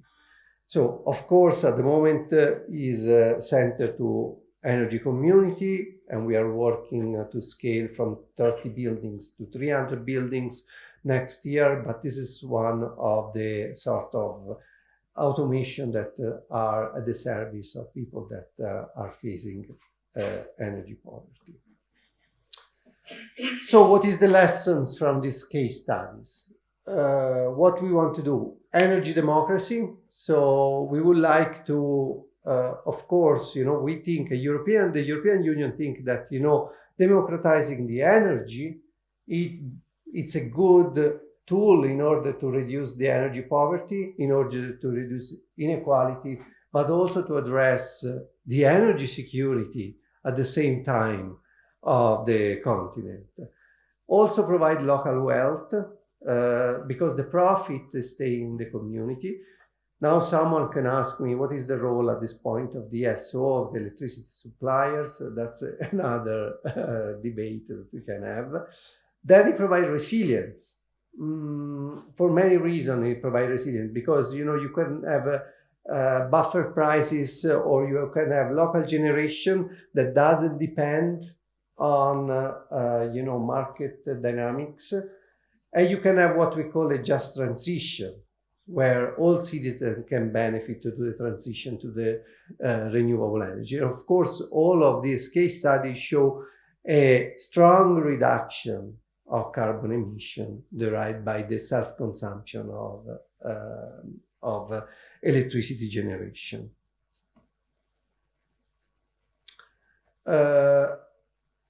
I spoke before about just transition. Just transition is enabling what we call the local ownership of the energy transition. And this is something that we are going to discuss a little bit more about relating to Armenia, because usually the electricity contest is managed by a few operators, while we are demonstrating in Europe that if you open up to the civil society, you involve them, then you can have a much bigger impact, even when we talk about the security of supply. So the just transition is try to greening the economy in a way that is fair and inclusive as possible to everyone concerned, creating decent work opportunities and leaving no one behind. Why I say if we involve people, because the just transition, so involving the citizen in transition to renewables, it also helps them to move, to basically change, to evolve their career path. And that's quite an interesting, issue, because in Europe there is a lack of skilled people into job related to clean energy. And we have a project that just show that sort of issue. Between 2019 to 2023, the jobs related to the clean energy surpassed for the first time the job related to fossil fuel. So there are more than 5 million clean energy jobs that have been added since 2019. And we think that with AI and with also, the sort of the green transition, the decarbonization of our system, the green jobs will become a sort of, let's take a look. No, it's okay. You can hear it now?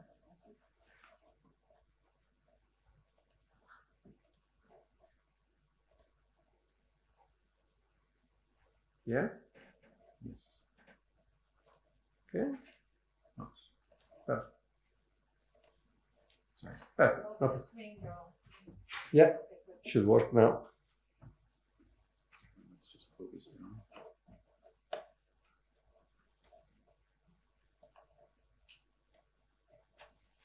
Perfect. Thanks. Okay, so just let's, there are another couple of things that I wanted to say, but let's move on. There are a lot of policy in action for this just transition. One is the Germany Commission model. What they have done, they have created a multi-stakeholder platform, and this is a very important lesson for us. German basically they are decommissioning what they call power generator.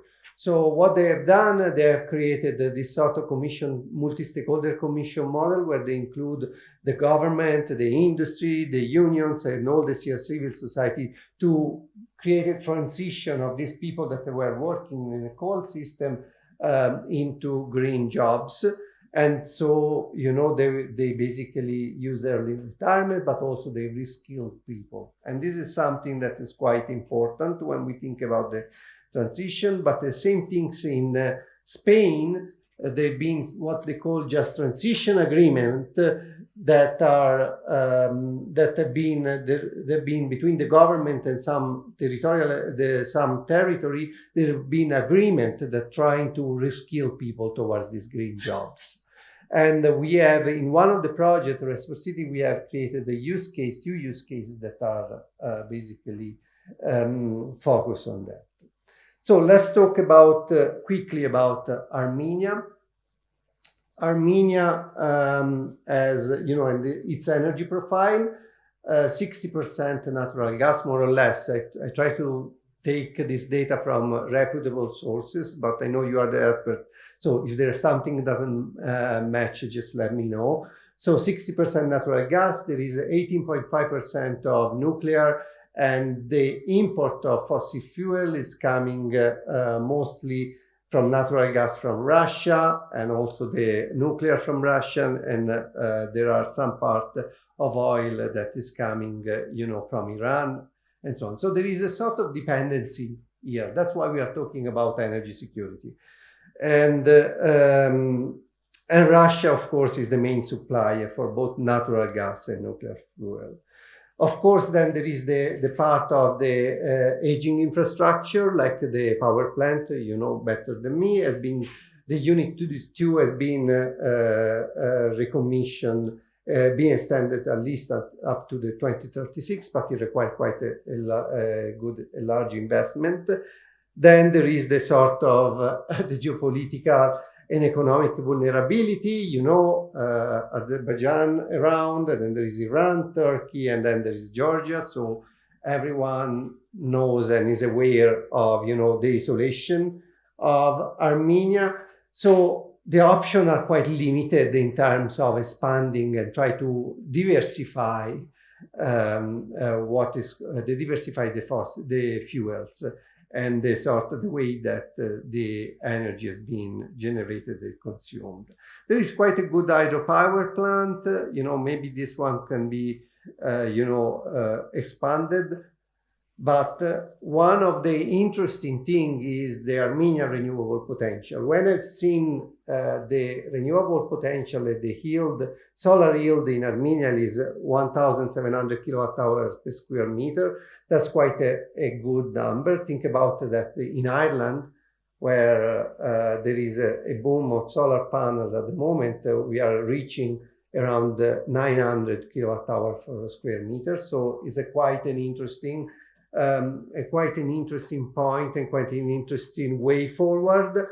The other point is the government has, the objective for 2030 to install up to 1 gigawatt of solar. So there are ambitious government targets.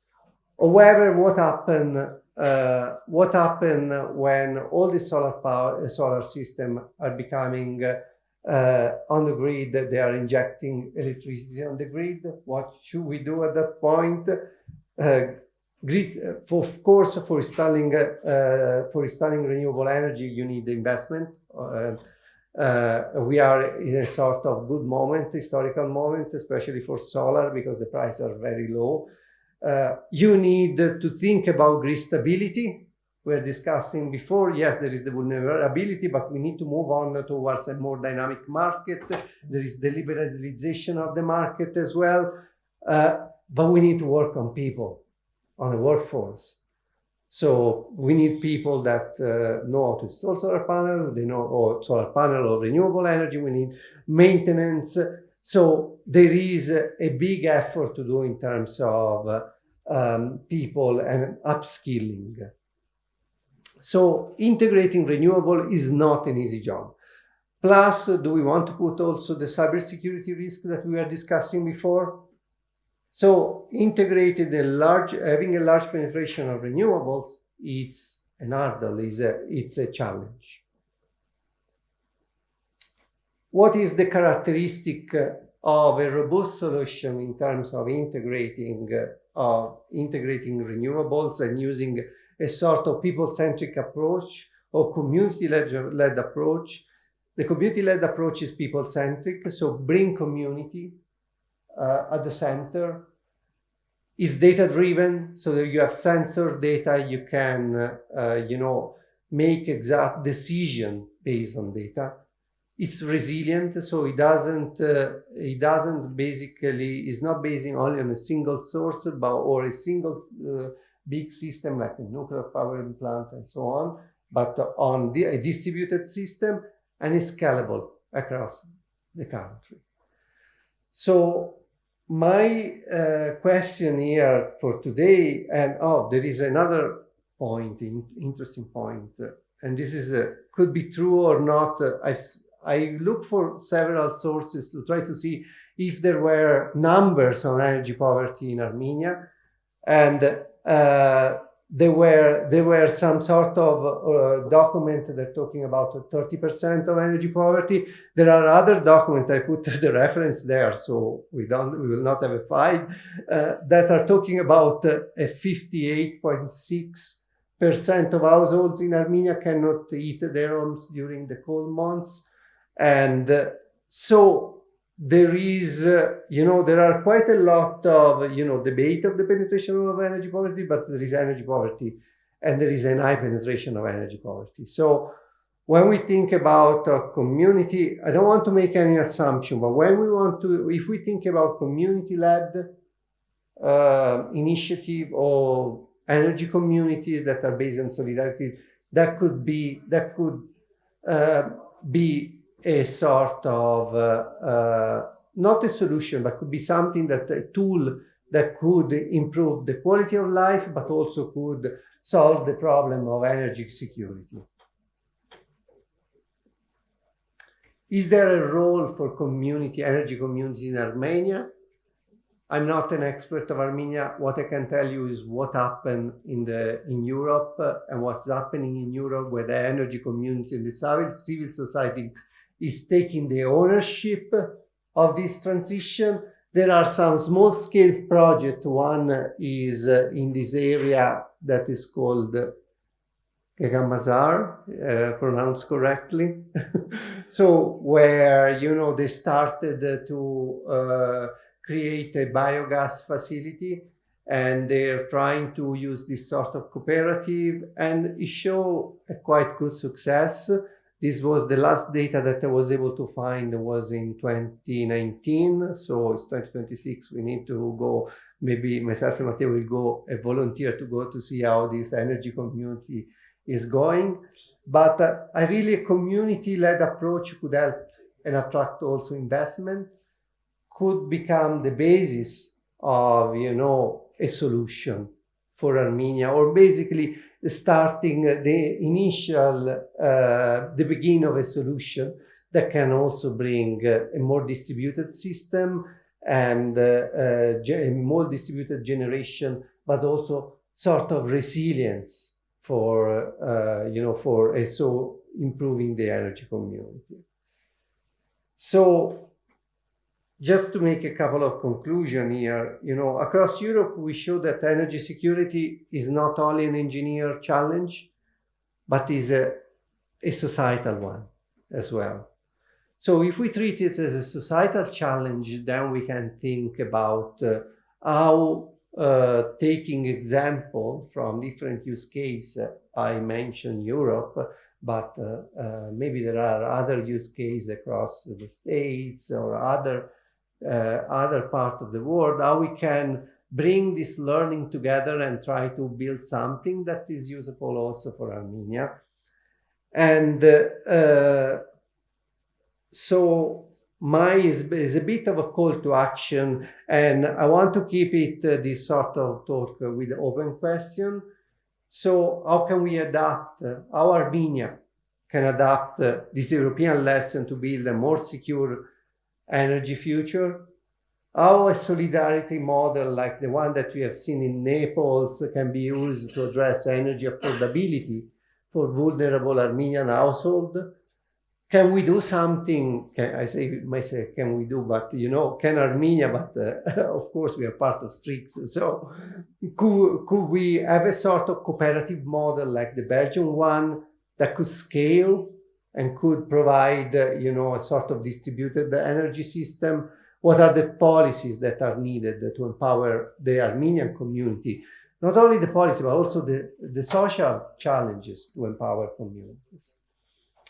And basically, that's why the way that I want to close my talk, and I'm open to questions and answers. Thank you.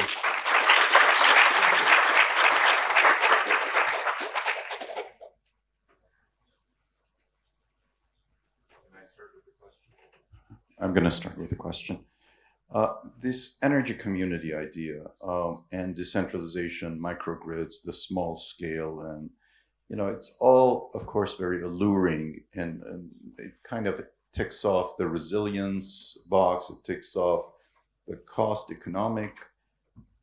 That's actually a pause there. Does it solve the economic, or ends up being per unit, cost of producing that energy higher?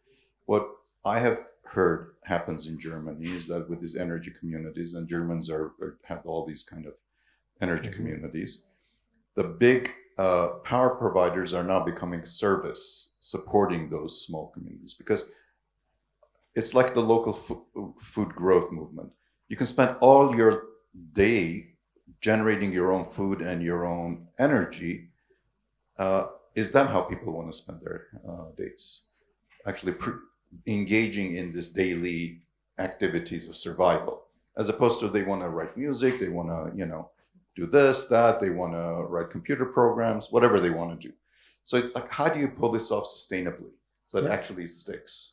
Yeah, that's a very important question. Of course, we are not used to engage with the grid. We are used to turn on the lights and the lights turn on, and that's, magically, the issue here is technology can help. This is not a technological problem, but technology can help. And we are talking about, AI, we are talking about, the technology should be transparent, but at the same time, if there are this low socioeconomic segment that they are in arrear, or they are, so, it's better to engage. That could be an incentive for them to, engage with something that brings savings. Of course, there are other, segments in the society that maybe, they don't need to engage, they can pay whatever they can pay. So I think that there is not a yes or no. There is not a there is also a gray area where, how much you engage until the technology is coming. So there are several factors, and there's a trade-off of several factors. Technology, AI can completely make transparent this interaction, or just having a sort of small consent and that's it, or making some action on your system. But then you open up the problem of cybersecurity, then you open up the problem of, so it's not an easy answer, but it's something that if we want to do, if we want to solve or try to have a community-led solution, then we need to try, and only trial and error can help. Yeah. Hi, thank you. Well, several comments and then a question. In terms of energy poverty, don't pity yourself. There is no energy poverty in Armenia because our legislation fails to define what it is. Yeah. And it's part of our failure as part of SEPA to transpose the directives. And the numbers you have are confusing because at this stage, the regulation views energy poverty same as social poverty, which is why that 30-something% is vulnerable households, which are poor economically, which, has nothing to do with the thermal comfort. So hopefully in our transposition of directives, we will get to that shaky age. But again, the big data is not there to support it and actually statistically, sociologically support it. Energy Saving Foundation, a nonprofit that I lead, but I'm also fellow colleague at the Acopian Center.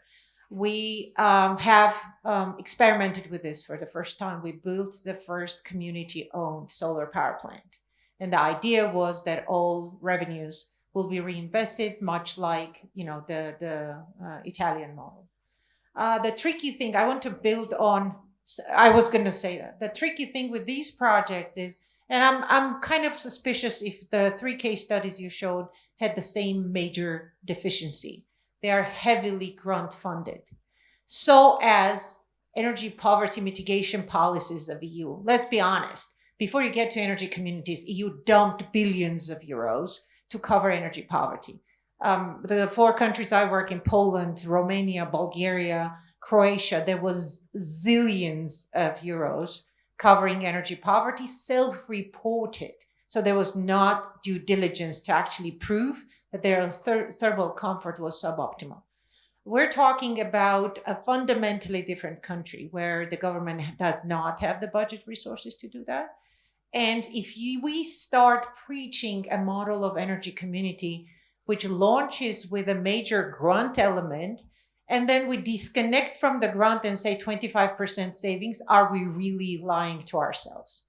The savings would happen after you've paid back investment. We cannot create pilot projects which have no market viability, and replicability is purely technological. No, it's time for integrated pilot projects where we can have financing scheme, administrative, financial, and business model, which is viable. Can we create such a model with levelized energy cost that is competitive with the green price? With the poverty that we have, economic poverty, we can't advocate for higher prices simply because your energy is green, right? So if there are viable models commercially funded with decent, NPVs with commercial discount rates? That's my big question. Oh yeah, that's. I would love to have the answer for you. So for the evaluation of the energy poverty, I've noticed that's why I put whatever was available for different. That was so I noticed that's why. And so this is something that you probably will address. In terms of business model, for sure, what I can say, we are testing right now in different countries in Europe. That's why I end up the talk with an open question, but in Europe, we are struggling to find a business model that an NPV. So what we are trying to do, decent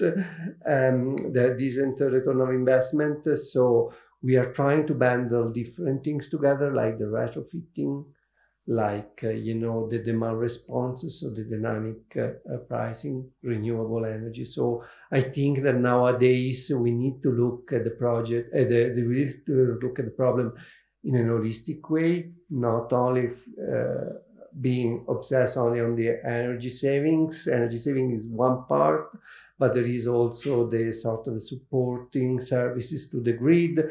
There is the security. There is also the operational maintenance of the assets that are there. So my hope is what we are trying, if we try to sum all this little revenue stream, at the end of the day, you're trying to get something that has a decent return of investment. But we are in a phase where, we need to test and we need to try. Armenia probably is different. I agree that there should be some sort of funding. If it is the grant, the funding from the government are too high, then it doesn't really make sense, because it's just heavily funded and that's it. So finding at the beginning, what happened in Italy or Spain, at the beginning, the PV, the solar panel were heavily funded. We are talking about, 55 cents for kilowatt hour generated, It didn't make sense. It's completely poisoned the market and it didn't allow a sustainable business model. However, was a transition phase where, allow a sort of mass scale manufacturing of solar panel. And nowadays we can find, when I started working in the PV, the PV was like €7 per kilowatt, per watt peak. Now we are talking about 0.06, So if we can reach that sort of mass scale, then we could, think about it. At the beginning, of course, we need a funding. So I don't have the magic wand or the crystal ball. Actually, I have a crystal ball in my desk just to say that, But of course, we need to try. We need to try to figure it out from context to context, how we can adapt a certain business model. Thank you. One more question. If it's possible, one example that you brought was interesting about the flexible tariff for electricity and how it can impact on the behavior. So I can bring the example in Armenia. There was night tariff, which was much less than the day peak tariff, and it was simulating the night use of different things, and it was preferential for the families. And so here is you can raise awareness, use this equipment without such sophisticated IT technologies that you are trying to use in Ireland. But it came time when these tariffs were brought to very close to each other. And so this stimulus of using the night tariff was lost. And as the title of our conference is research, so I think that there is very important to bring also this knowledge to the decision makers about the tariff, how the flexible tariff and properly managed tariff for reducing the peak hours, pressure for the grid can bring also societal impact, but in the same time can very much financially beneficial for the system. And this knowledge is absent. These analyses are absent for the policy making related to tariffs. So this is the one thing that maybe we can discuss in the next part of our conference. Yeah, that's very interesting. Yeah, even for instance, Ireland, Italy is quite a lot of time that they have this sort of night day tariff. But in Ireland, they are trying to not only do day and night, but they're trying to really match the tariff to the market prices. So it will be a disaster from the final users if there is no sort of technology. So, there are a lot of factors there, but of course the lesson learned from Europe and so on, they're very important to, for understand what are the risks. Okay, I'm done. Thanks.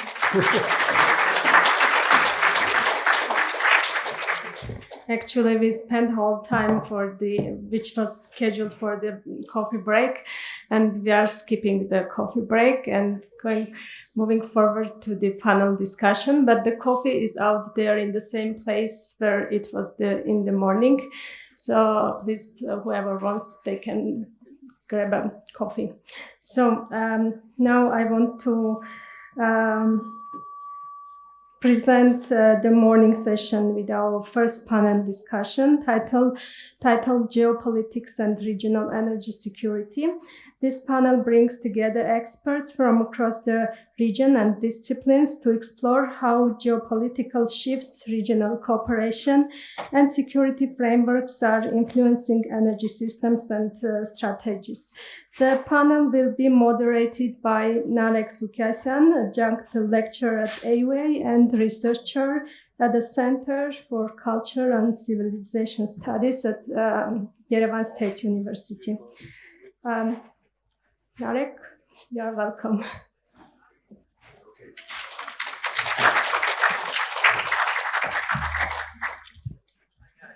Welcome and thank you for joining us for today's panel on geopolitics and regional energy security.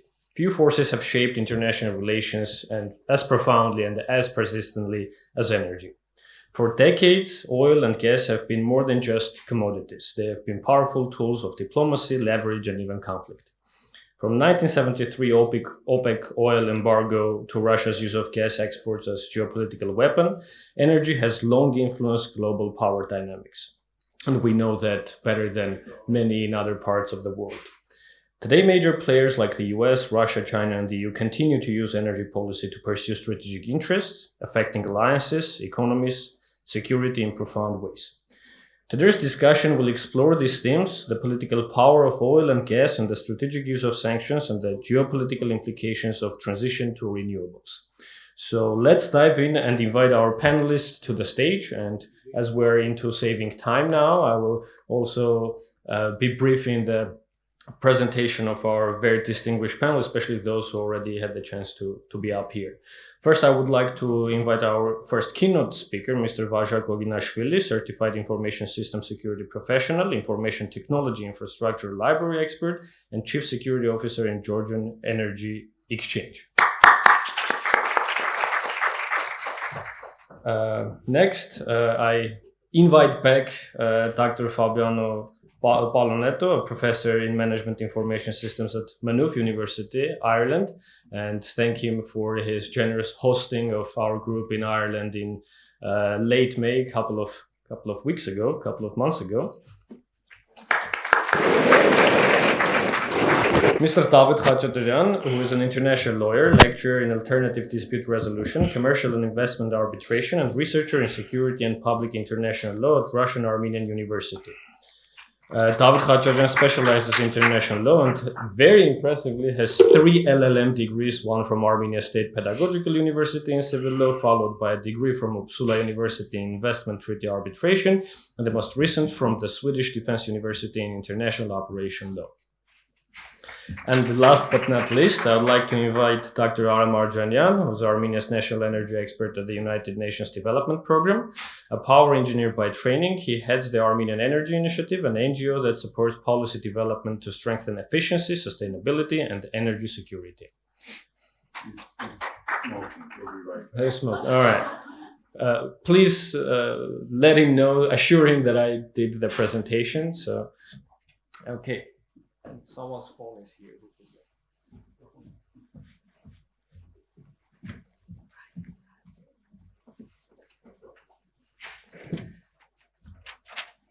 Is this okay?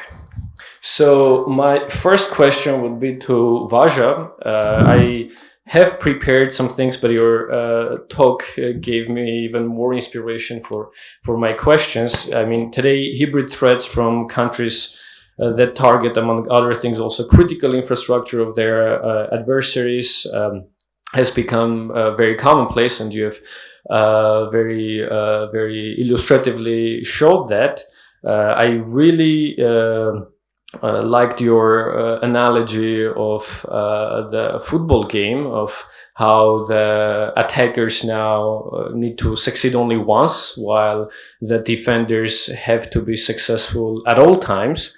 And how at that background Armenia and Georgia are doing so poorly, and we're just lucky that no one so far had been that interested in attacking us.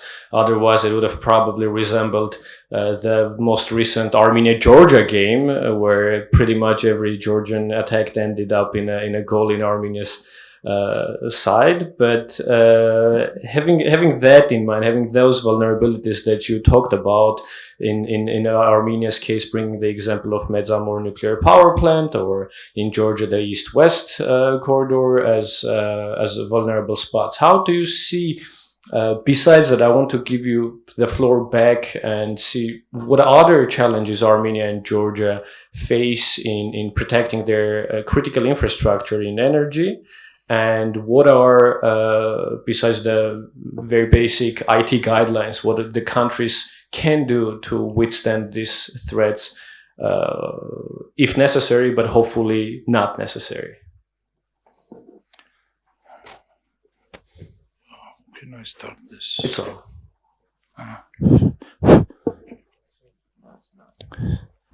Can someone help us turn on the mic? How you turn? Okay, it's on. Okay. Yeah. Thank you. Yeah, it's a topic which you can talk just endlessly, and you can explore it farther and farther. But here are only two main possibilities to defend yourself and your power grid and your energy supply. One is just to diversify, not only from the point of view of energy sources, but diversify reduce the critical choke points of the grid from the point of view of generation and transmission. So, yeah, it's very difficult to do, as I already said, but there is no other way than to diversify the transmission lines, double them whenever needed, triple them, and also do not rely on a single point of failure where all the lines are coming together and you can attack that one point. This concerns as a generation, I mean as a Nguri hydro plant in Georgia and Medzamor in Armenia, but also the transmission grids. For the this is for Georgia, for example, there is an Emirati line which connects eastern and western Georgia, and if it's damaged, then the whole eastern side is plunged in darkness. So, and this is only one line, they just doubled it, but it's not enough. So this is not connected to generation, but this is very important point where you can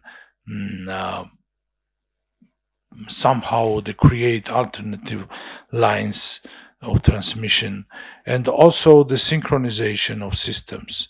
Today our system is synchronizing with Russia, which is not good, but there is no other way in the near future to change that. We had some back-to-back substation with Turkey, but it's not for the synchronization. And I hope in future when and if this undersea line cable project will go on forward to put the cable under the Black Sea and synchronize with the European Union. It will create more diversification for the electric grid and for the energy system generally. The same thing it has to be done with Armenia. I'm not sure exactly how, because I'm not an expert in Armenian power grid. I have just general notion, but I think you can use solar power connection with Iran and replacing Metsamor with something that is not connected to single vendor, maybe use Americans and use French. There are a lot of modular things currently. It's just my general idea. Don't take it very seriously, but I think just depending on building a huge basic station and dependent on one country, today it might be friendly, tomorrow not, so it's a risk. And another is, as I told you, there's connected to the cybersecurity, which tomorrow, there was a very good point made that tomorrow everything will be vulnerable. So you have to also segregate the network, not to make the single point of failure from the cyber point of view, and not to be dependent on the vast network of unpatched and unreliable IoT devices. This is very difficult to do in sense of what we've seen in the previous presentation with the community, some energy projects. It will be very difficult to secure them from cybersecurity point of view, but there is no other way. You have to do it. With big ones, it's easier with regulators, but with the smaller ones, there should be the strict standards which they have to follow. And there should not be a single point where they intersect and which it can be attacked and everything switched off. That's my general ideas for this question. Thank you.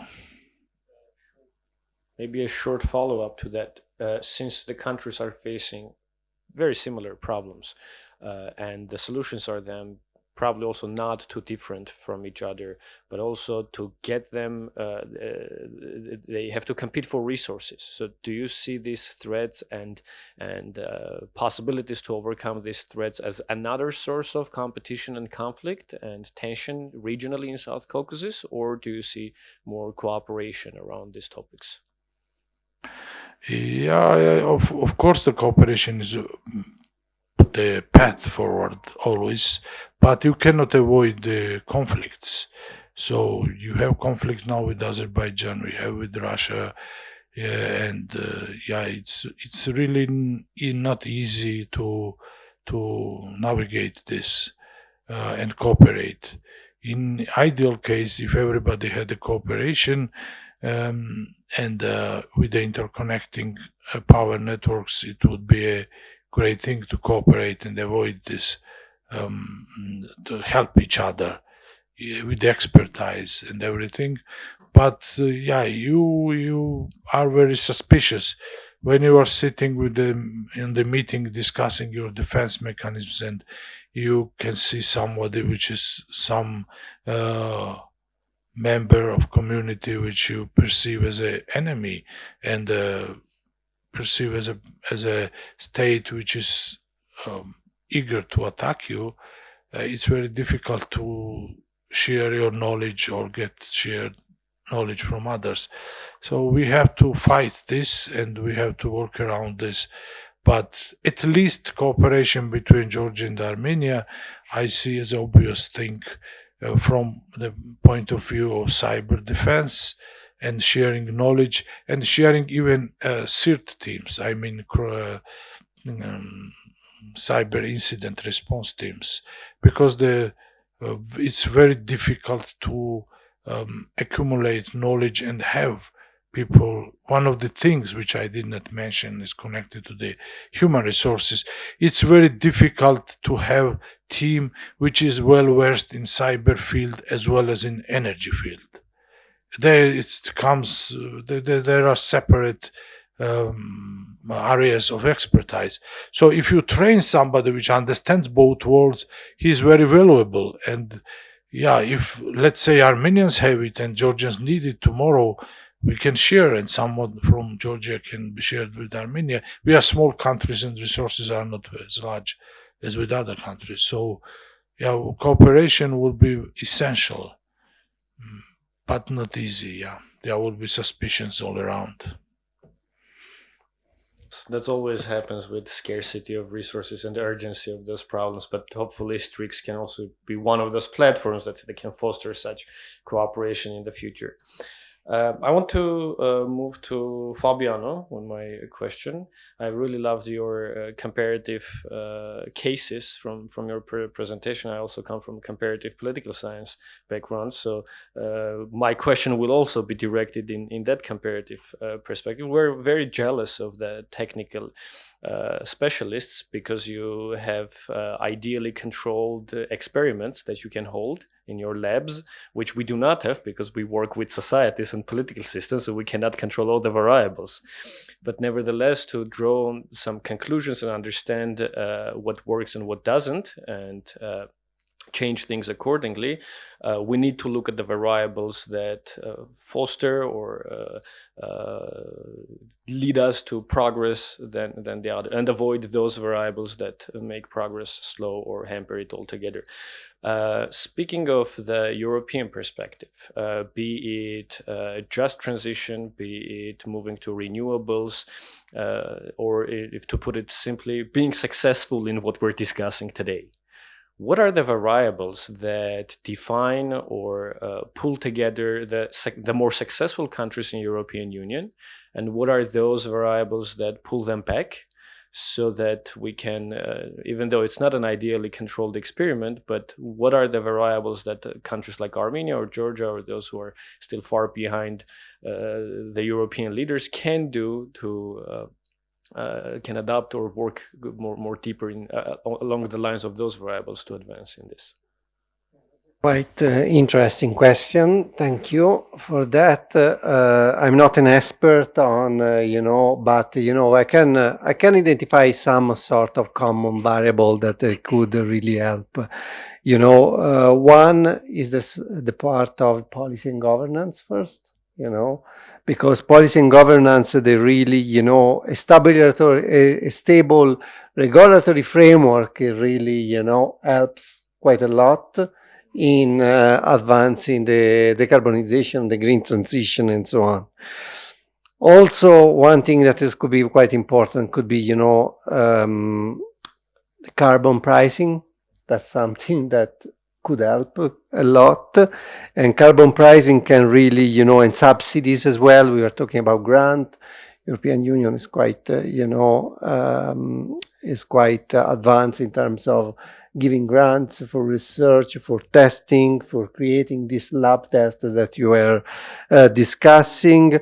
Also, and this is quite important for a territory that is vast like the European Union, the decentralization.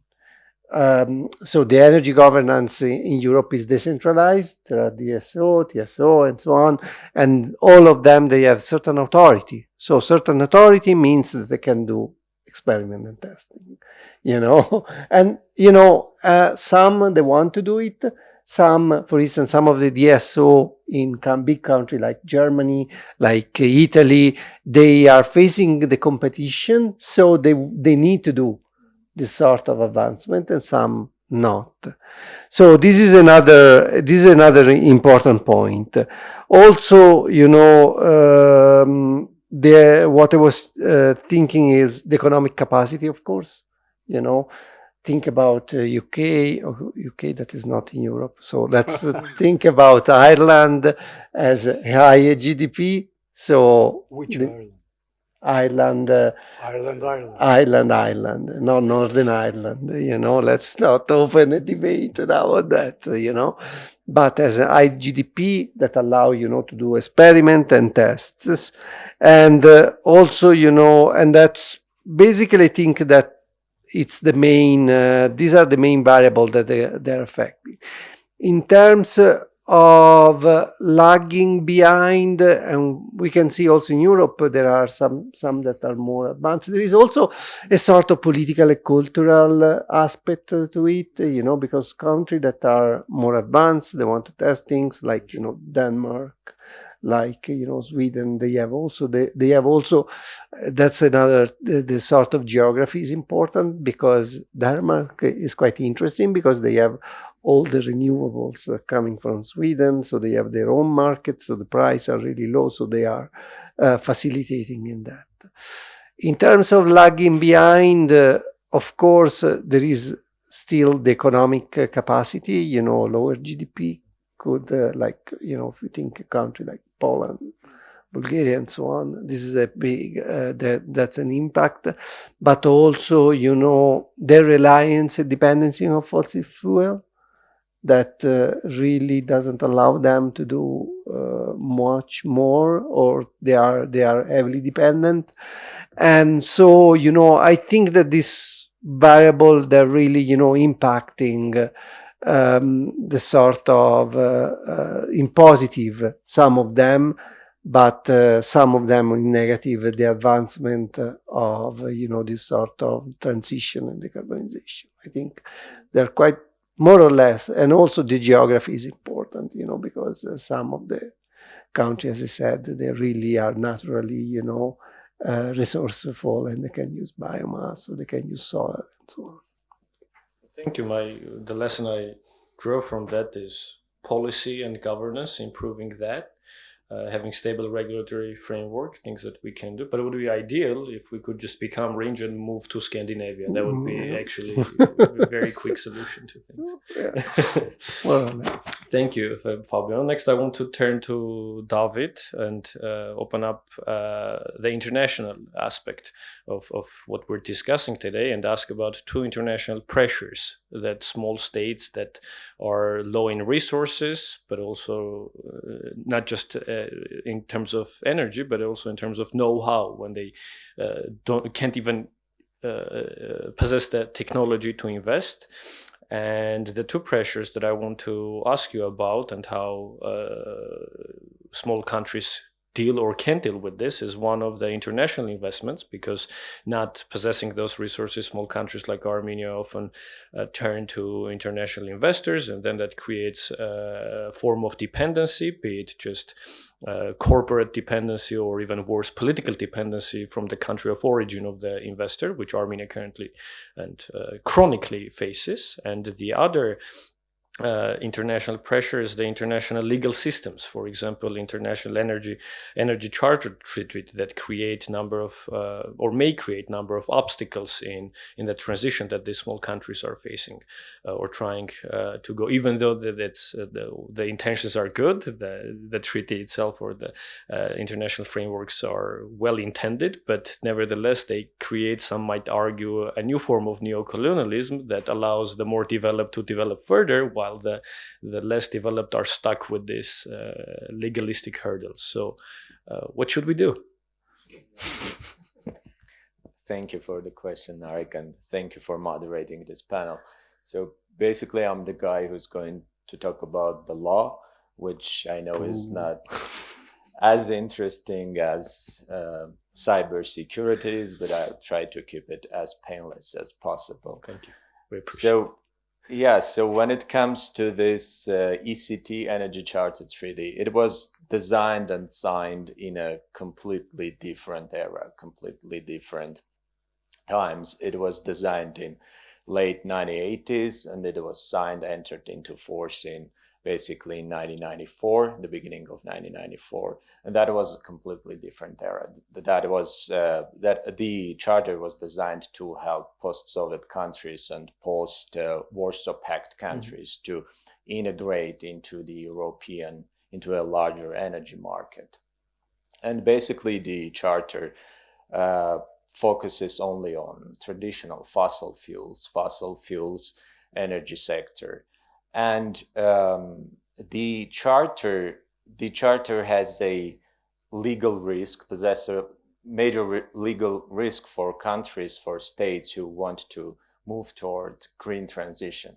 Because on the one hand, the charter does promote and protect foreign capital, foreign investments, foreign investors and their investments in energy sector. But on the other hand, if as a country, if you try to move toward green transition, you have a huge risk of ending up in international investment arbitration and facing huge claims, monetary claims and damages, because the Energy Charter Treaty, as any other multilateral or bilateral investment treaty, guarantees there's some sort of regulatory chill when you have stable legislative environment for your foreign investors and their investments. So if you try to change the rules of the game, you risk ending up in investment arbitration.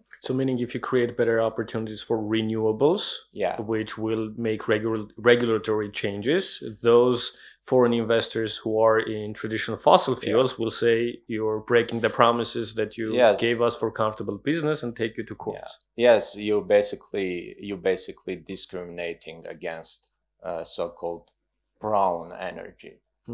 That was what exactly happened with Spain and partially in Czech Republic and Italy, because they moved to invest largely in solar panel production in the beginning of 2010s, and then it ended up miserably because Spain faced so many investment arbitration cases and was and Spain had no other chance to revoke all these projects, promoting, protecting, and investing in solar energy. Is Armenia facing anything similar of that sort? Well, I don't think so, because Armenia is not that dependent on the ECT, because the major provider of Armenia's energy sector is Russia, and Russia couldn't care less about investment arbitration, international law, etc., even less so about renewable energies. Well, if we look at the region, Georgia is more exposed to such risks, to this regulatory chill, because small states, when they factor in these legal risks, they very often end up in a situation which we call regulatory chill, when you kind of hesitate to legislate towards green energy. And Georgia is more exposed to this risk than Armenia. Thank you so much. I'm coming to Russia. I think maybe it's not that much, especially in the current geopolitics, interested in international legal systems and courts, but one of its most recent national security strategies explicitly names renewable energies in its neighborhood as a don't quote me here, I'm not sure, either as a risk or as a threat, because it may decrease the international leverages that it has over its neighbors, and not only. So whether the tools are legal or political, the interest of hampering the development and investments in renewables is definitely there, which makes a perfect transition for my question to Mr. Marjanian, where I wanted to ask you about Armenia's energy dependence on Russia. In one of your and now that's a very topical issue, both in media and politics, where always been. And in one of your recent interviews, you argued against decoupling, though that's something from Russia. That's something that's very much discussed and also pushed by in different corridors and media and political cycles. Instead, you're arguing that Armenia should try to hedge. Could you please explain what that means, and how do you see Armenia applying such a policy? Pleasure, but խոսելով Աշխարհաքաղաքականության մասին dear Narek շատ կարևոր է խոսել տվյալ երկրի տիտղոսային ազգի լեզվով, որպեսզի տարընթերցման հնարավորությունները բացառվեն։ Այն ինչ մենք Did you have Bantan?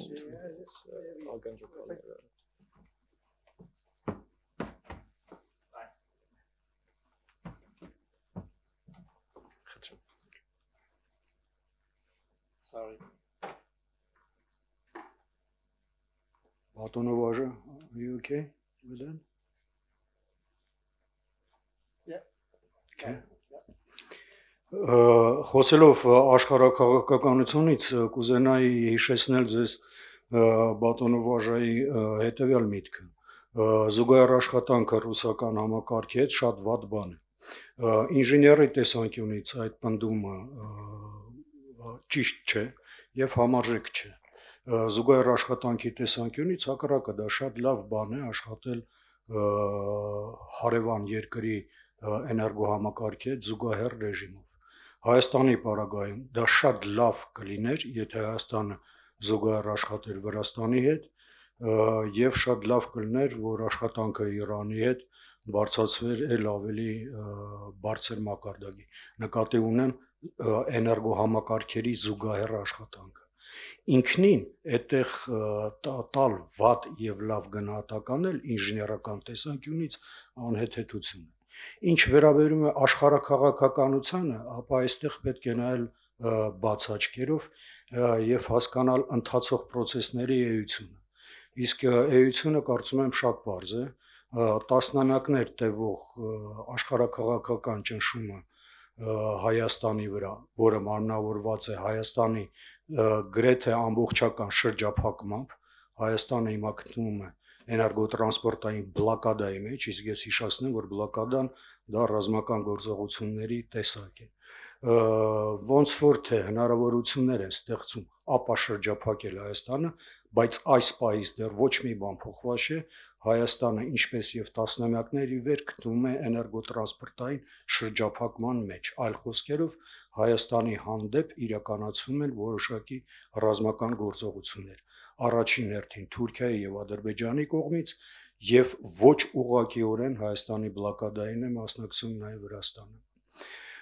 Փաստերը բազմաթիվ են, բայց դա մեզ հեռուն կտանի։ Ինչ վերաբերում է արդյոք պետք է Ռուսաստանից կտրվել եւ գնալ ուրեմն ինքնուրույն լողորթության բուրըն օվկիանոսով, թե պետք է ավելի խելամտորեն ռիսկերը կառավարել, ապա նկատի ունեի հետեւյալը։ Հայաստանի քաղաքականությունը վերջի տասնամյակներին զարգացավ այնպես, որ օրինակ ամենավիճահարույց հատվածի համար, Հայաստանի հարավի համար, Սյունիքի համար, գոյություն ունի շատ լավ հավասարակշռում Միացյալ Նահանգների, Ռուսաստանի եւ Իրանի միջեւ։ Օրինակ, երևի ձեզանից ոմանք գիտեն, որ Միացյալ Նահանգների ամենամեծ երբևիցե կատարված ներդրումը Հայաստանում դա Որոտանի կասկադի գնումն էր եւ Միացյալ Նահանգները այսօր Սյունիքում ունեն ամենամեծ, ամենաարդյունավետ աշխատող էներգոհամակարգը Հայաստանում։ Մյուս կողմից հավանաբար գիտեք, որ պոնզամոլիբդենային կոմբինատի որոշակի մասնեբաժինը պատկանում է ռուս ծագումով ռուս բիզնեսի եւ այստեղ Ռուսաստանը որոշակի հետաքրքրություններ ունի, ինչպես նաեւ զարգացման հեռանկարներ։ Իրանի պարագայում ակնհայտ է, կարծում եմ, Մեղրի կամուրջը Իրանի հետ միակ ճանապարհը, բազմաչարչար բարձրավոլտ հաղորդման գծի ծրագիրը, որը հուսով եմ մյուս տարի կավարտվի, այդպես որ այո, Հայաստանը կարող է հավասարակշռել ռիսկերը էներգետիկայի տեսանկյունից առանց ավելորդ ջղագրգիռ քայլերի, առանց նրա, որ ինժեներական տեսանկյունից անմտորեն փոփոխի ատոմային էներգետիկայի զարգացման տեխնոլոգիական հենքը Հայաստանում, ինչը հղի է շատ լուրջ խնդիրներով, առանց նրան, որ հետևելով Ուկրաինայի խելագար օրինակին ռուսական VV ռեակտորներում օգտագործի Westinghouse ընկերության Շվեդիայում կառուցված գործարանի միջուկային վառելիքը, որը բոլորովին նախատեսված չէր VV տիպի ռեակտորների համար, եւ այլն, այսպիսով խուսափելով անիմաստ եւ ինժեներական, տնտեսական հենք չունեցող ծուղակներից. Շնորհակալություն. With that, I would like to, for now, keep the rest of my questions to myself, and since we're also short on time, to give the right to questions to the floor and collect questions. I invite you to extend your questions to our panelists, and we can take it from there.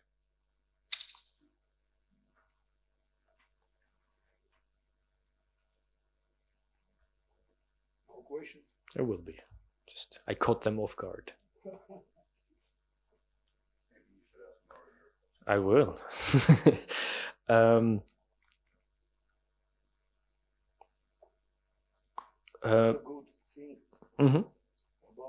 Politics. That's a good thing about geopolitics. It's either so many questions that none of them is worth to answer, to ask. Maybe, yeah, I will continue with a question to you, Dr. Marjanyan, especially since you touched upon the issue of nuclear energy in your concluding remarks. Currently, I think there are tensions between costly innovations and good old reliable, maybe not so sustainable, but other old traditional energy sources, one of which, if we were in Germany, they would argue is nuclear. Armenia now is not maybe trying to follow the Ukrainian path of switching the resource or the source of its nuclear fuel, but currently, in light of discussions of the signing of the Charter on strategic partnership with the United States, there is also a strategic focus on energy, and there is, to my understanding, an understanding to have the 123 agreement of signed between Armenia and the United States in near future, which would allow nuclear cooperation between Armenia and the United States. First, a technical question. Before any of that materializes, if that does, is it possible to continue operating Armenian nuclear power plant with some other sources of nuclear fuel? And that's a technical one. And maybe on a more strategic level, how do you assess Armenia's continued bet on nuclear power within the global debates about its safety and sustainability? Let's go step by step. Առաջինը պետք է տարբերակել պարոն Արարատ Միրզյանի եւ պարոն Անթոնի Բլինքենի միջև ստորագրված ռազմավարության համաձայնագիրը Միացյալ Նահանգների եւ Հայաստանի միջև ինքնին դա շատ կարեւոր փաստաթուղթ է եւ Բայդենի հեռացող ադմինիստրացիայի ենթակառուցվածքային, եթե կուզեք, ինստիտուցիոնալ պատգամը նոր ադմինիստրացիային, որ Հայաստանի եւ Միացյալ Նահանգների հարաբերությունները պետք է կառուցվեն ինստիտուցիոնալ մակարդակով։ Ինքնին դա շատ կարևոր փաստաթուղթ է, ինչքան էլ որ արժանացավ տարբեր քննադատությունների։ Դա պետք է տարանջատել այսպես կոչված 1-2-3 համաձայնագրից։ 1-2-3 համաձայնագիրը դա կոչվում է 54 թվականի Միացյալ Նահանգների ատոմային օրենքի 123 հոդվածի անունով եւ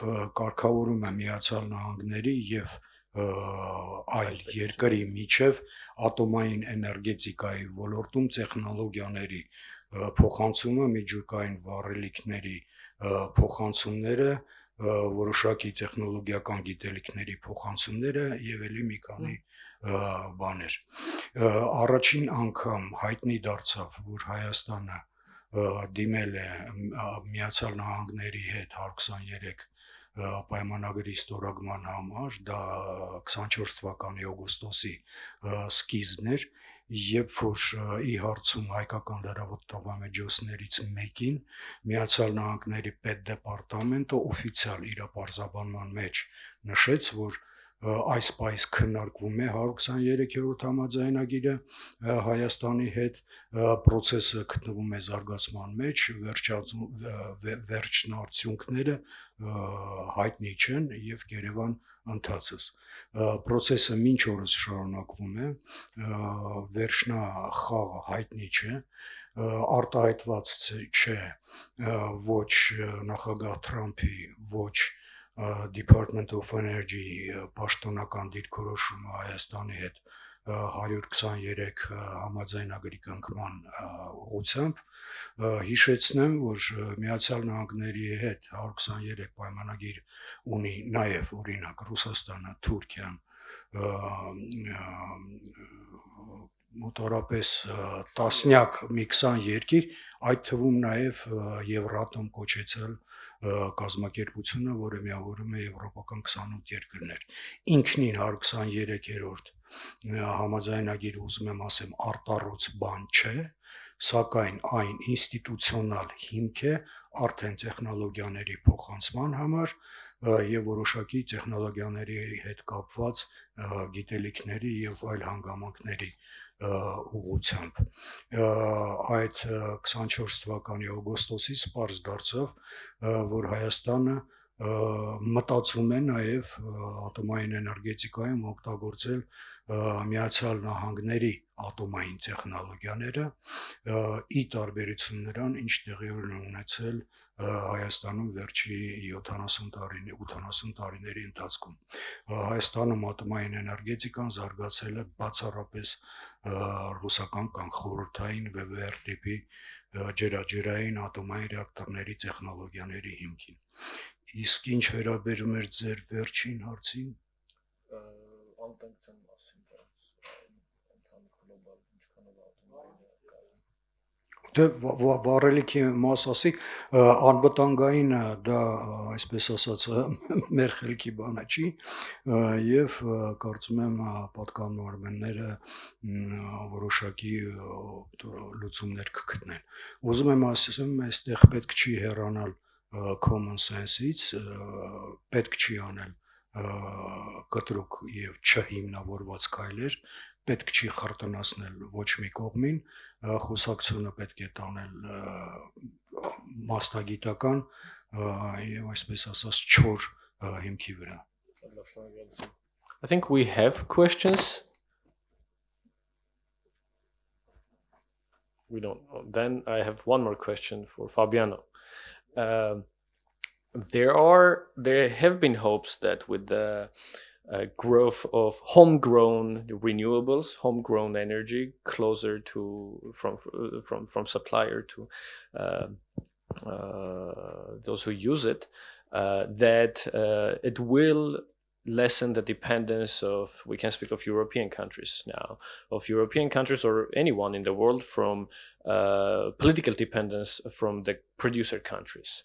And it just happens so that most of the times producers are not the ones with the best intentions. And this was raising hopes that in some near or midterm future, energy or dependence on fossil fuels for development and all sorts of things will deem these countries and their ill intentions irrelevant in international politics, because renewables are homegrown. You don't need to pay tribute to no king anywhere in order to keep the lights up in your country. The recent shocks of the war in Ukraine and not only shown that even though they've given huge impulses to invest significantly and finally make the painful shifts that were so long pioneered and proposed, nevertheless, the dependence does remain still significant. And if we go to more normative critique of this, it's now what Europe is doing is just switching from one dictator to another, which might not be the most normatively just solution. So these tensions between renewables and their that window of opportunity that they open to lessen foreign dependencies, and still the reliance on those foreign dependencies. How do you see this going? Is the change, is this shift actually happening, or we're seeing more of the facade of it, and which is there to just encourage more of that? Yeah, that's a good question, and it's not easy even to answer there because it's in my opinion, it's there is not a black and white solution where renewable are going to substitute fossil fuel in near term, but the anticipated scenario is a sort of mix between of them. And there should be a phase out, of course, of fossil, but it depends on many factors. First of all, one of the factors is the technological readiness of the readiness of the technology, the maturity of the technology. Some of the technology, we have wind, we have solar, and it's great. It's fantastic. We can scale this technology, but at the moment we don't have a storage technology that will allow us to, fill the gap when there is no wind of solar, and also, one of the main factor is mobility with the electric vehicle. We see that there are still, a problem in producing a scale, manufacturing them at scale. So, it's not easy because the future will bring much more clarity, but, we cannot at the moment completely detach ourselves from fossil fuel. We need to phase them out gradually, and we need to, in the next 5-10 years, we will have, some of the technology will mature and will be much more easier for us to plot a completely decarbonization, So, and also there is the political will, and also the fact that some of the,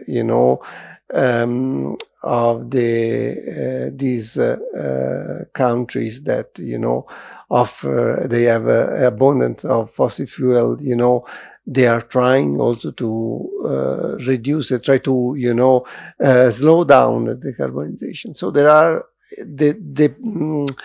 the scenario is quite complex, but I think for the next future, there will be just a transition and a sort of old rules and new rules that will coexist together. Thank you.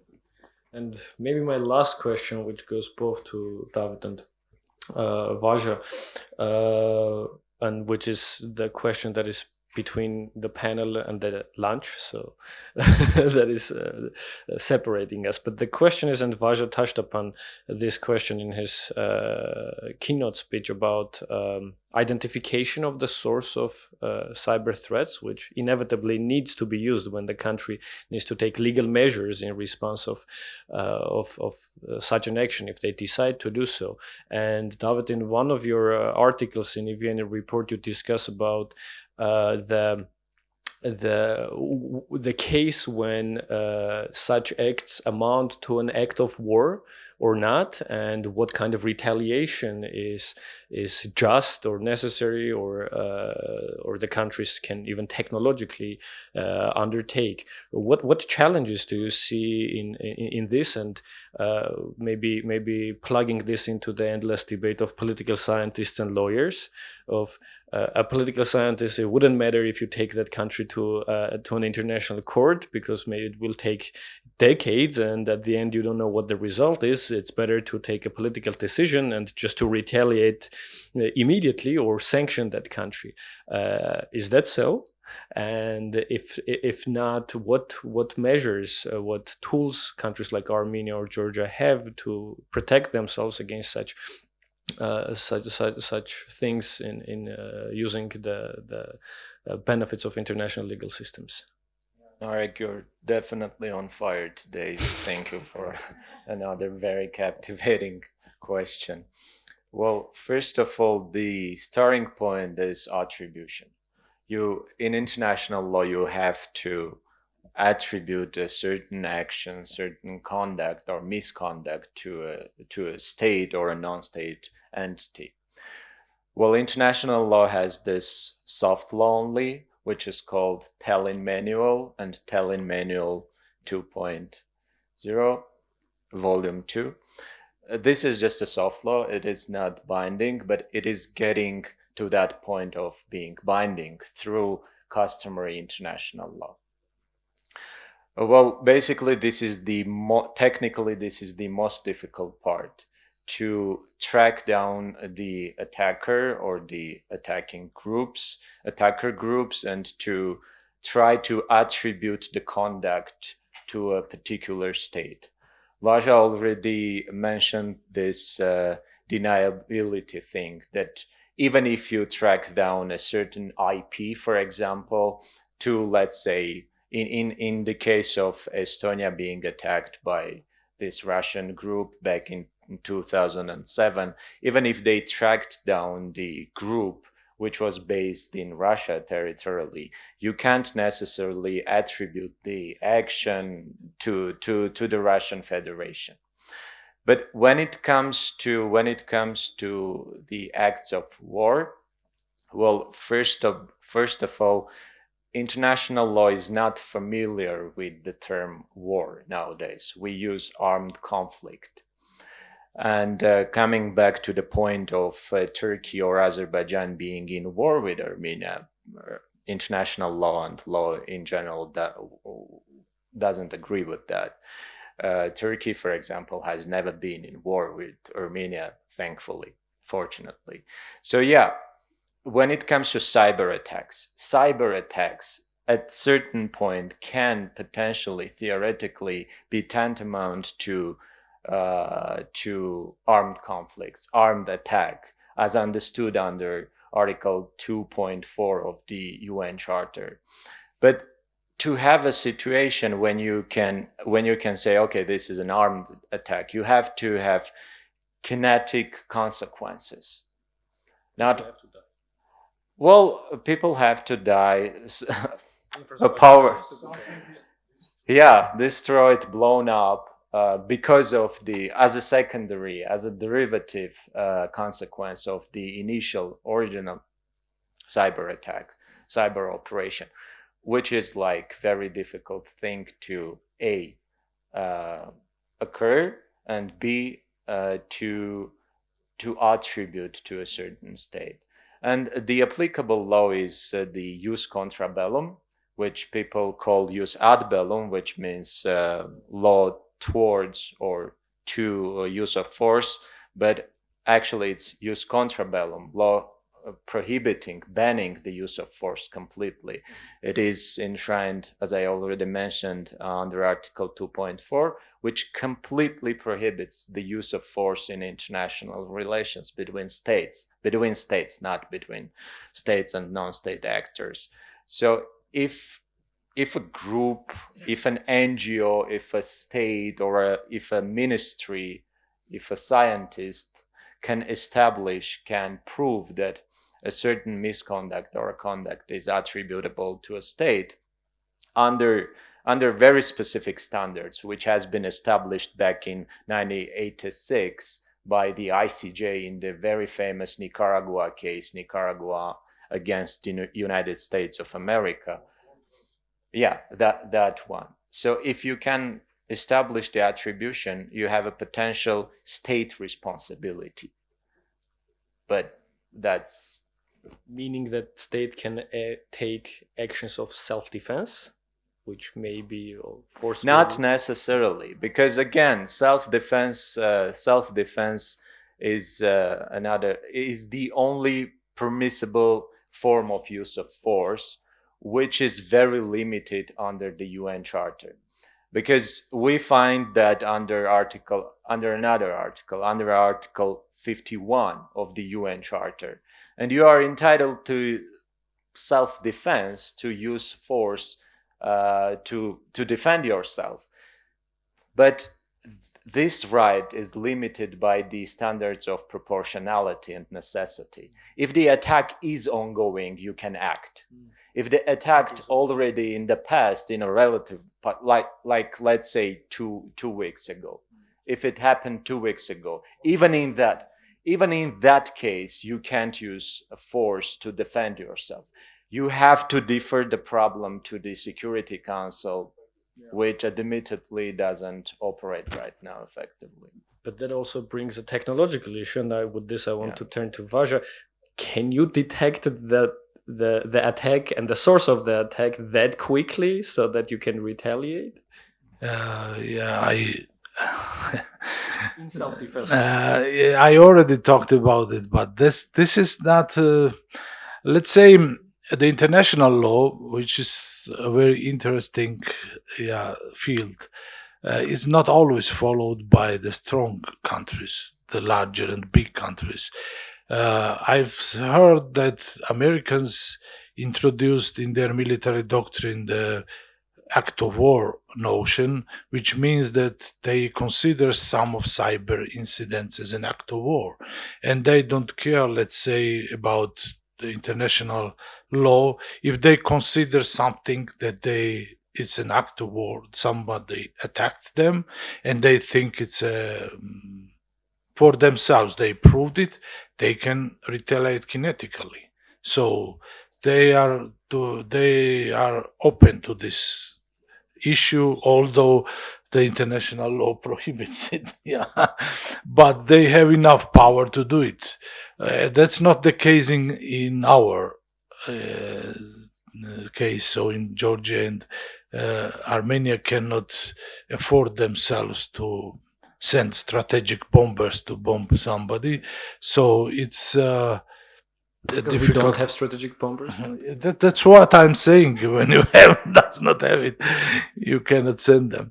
So this is, and if we get to the technological point of the side, even in the best cases we have currently known to the wider public and research community, it sometimes happens like 6 months later, then any attack can be attributed to any actor.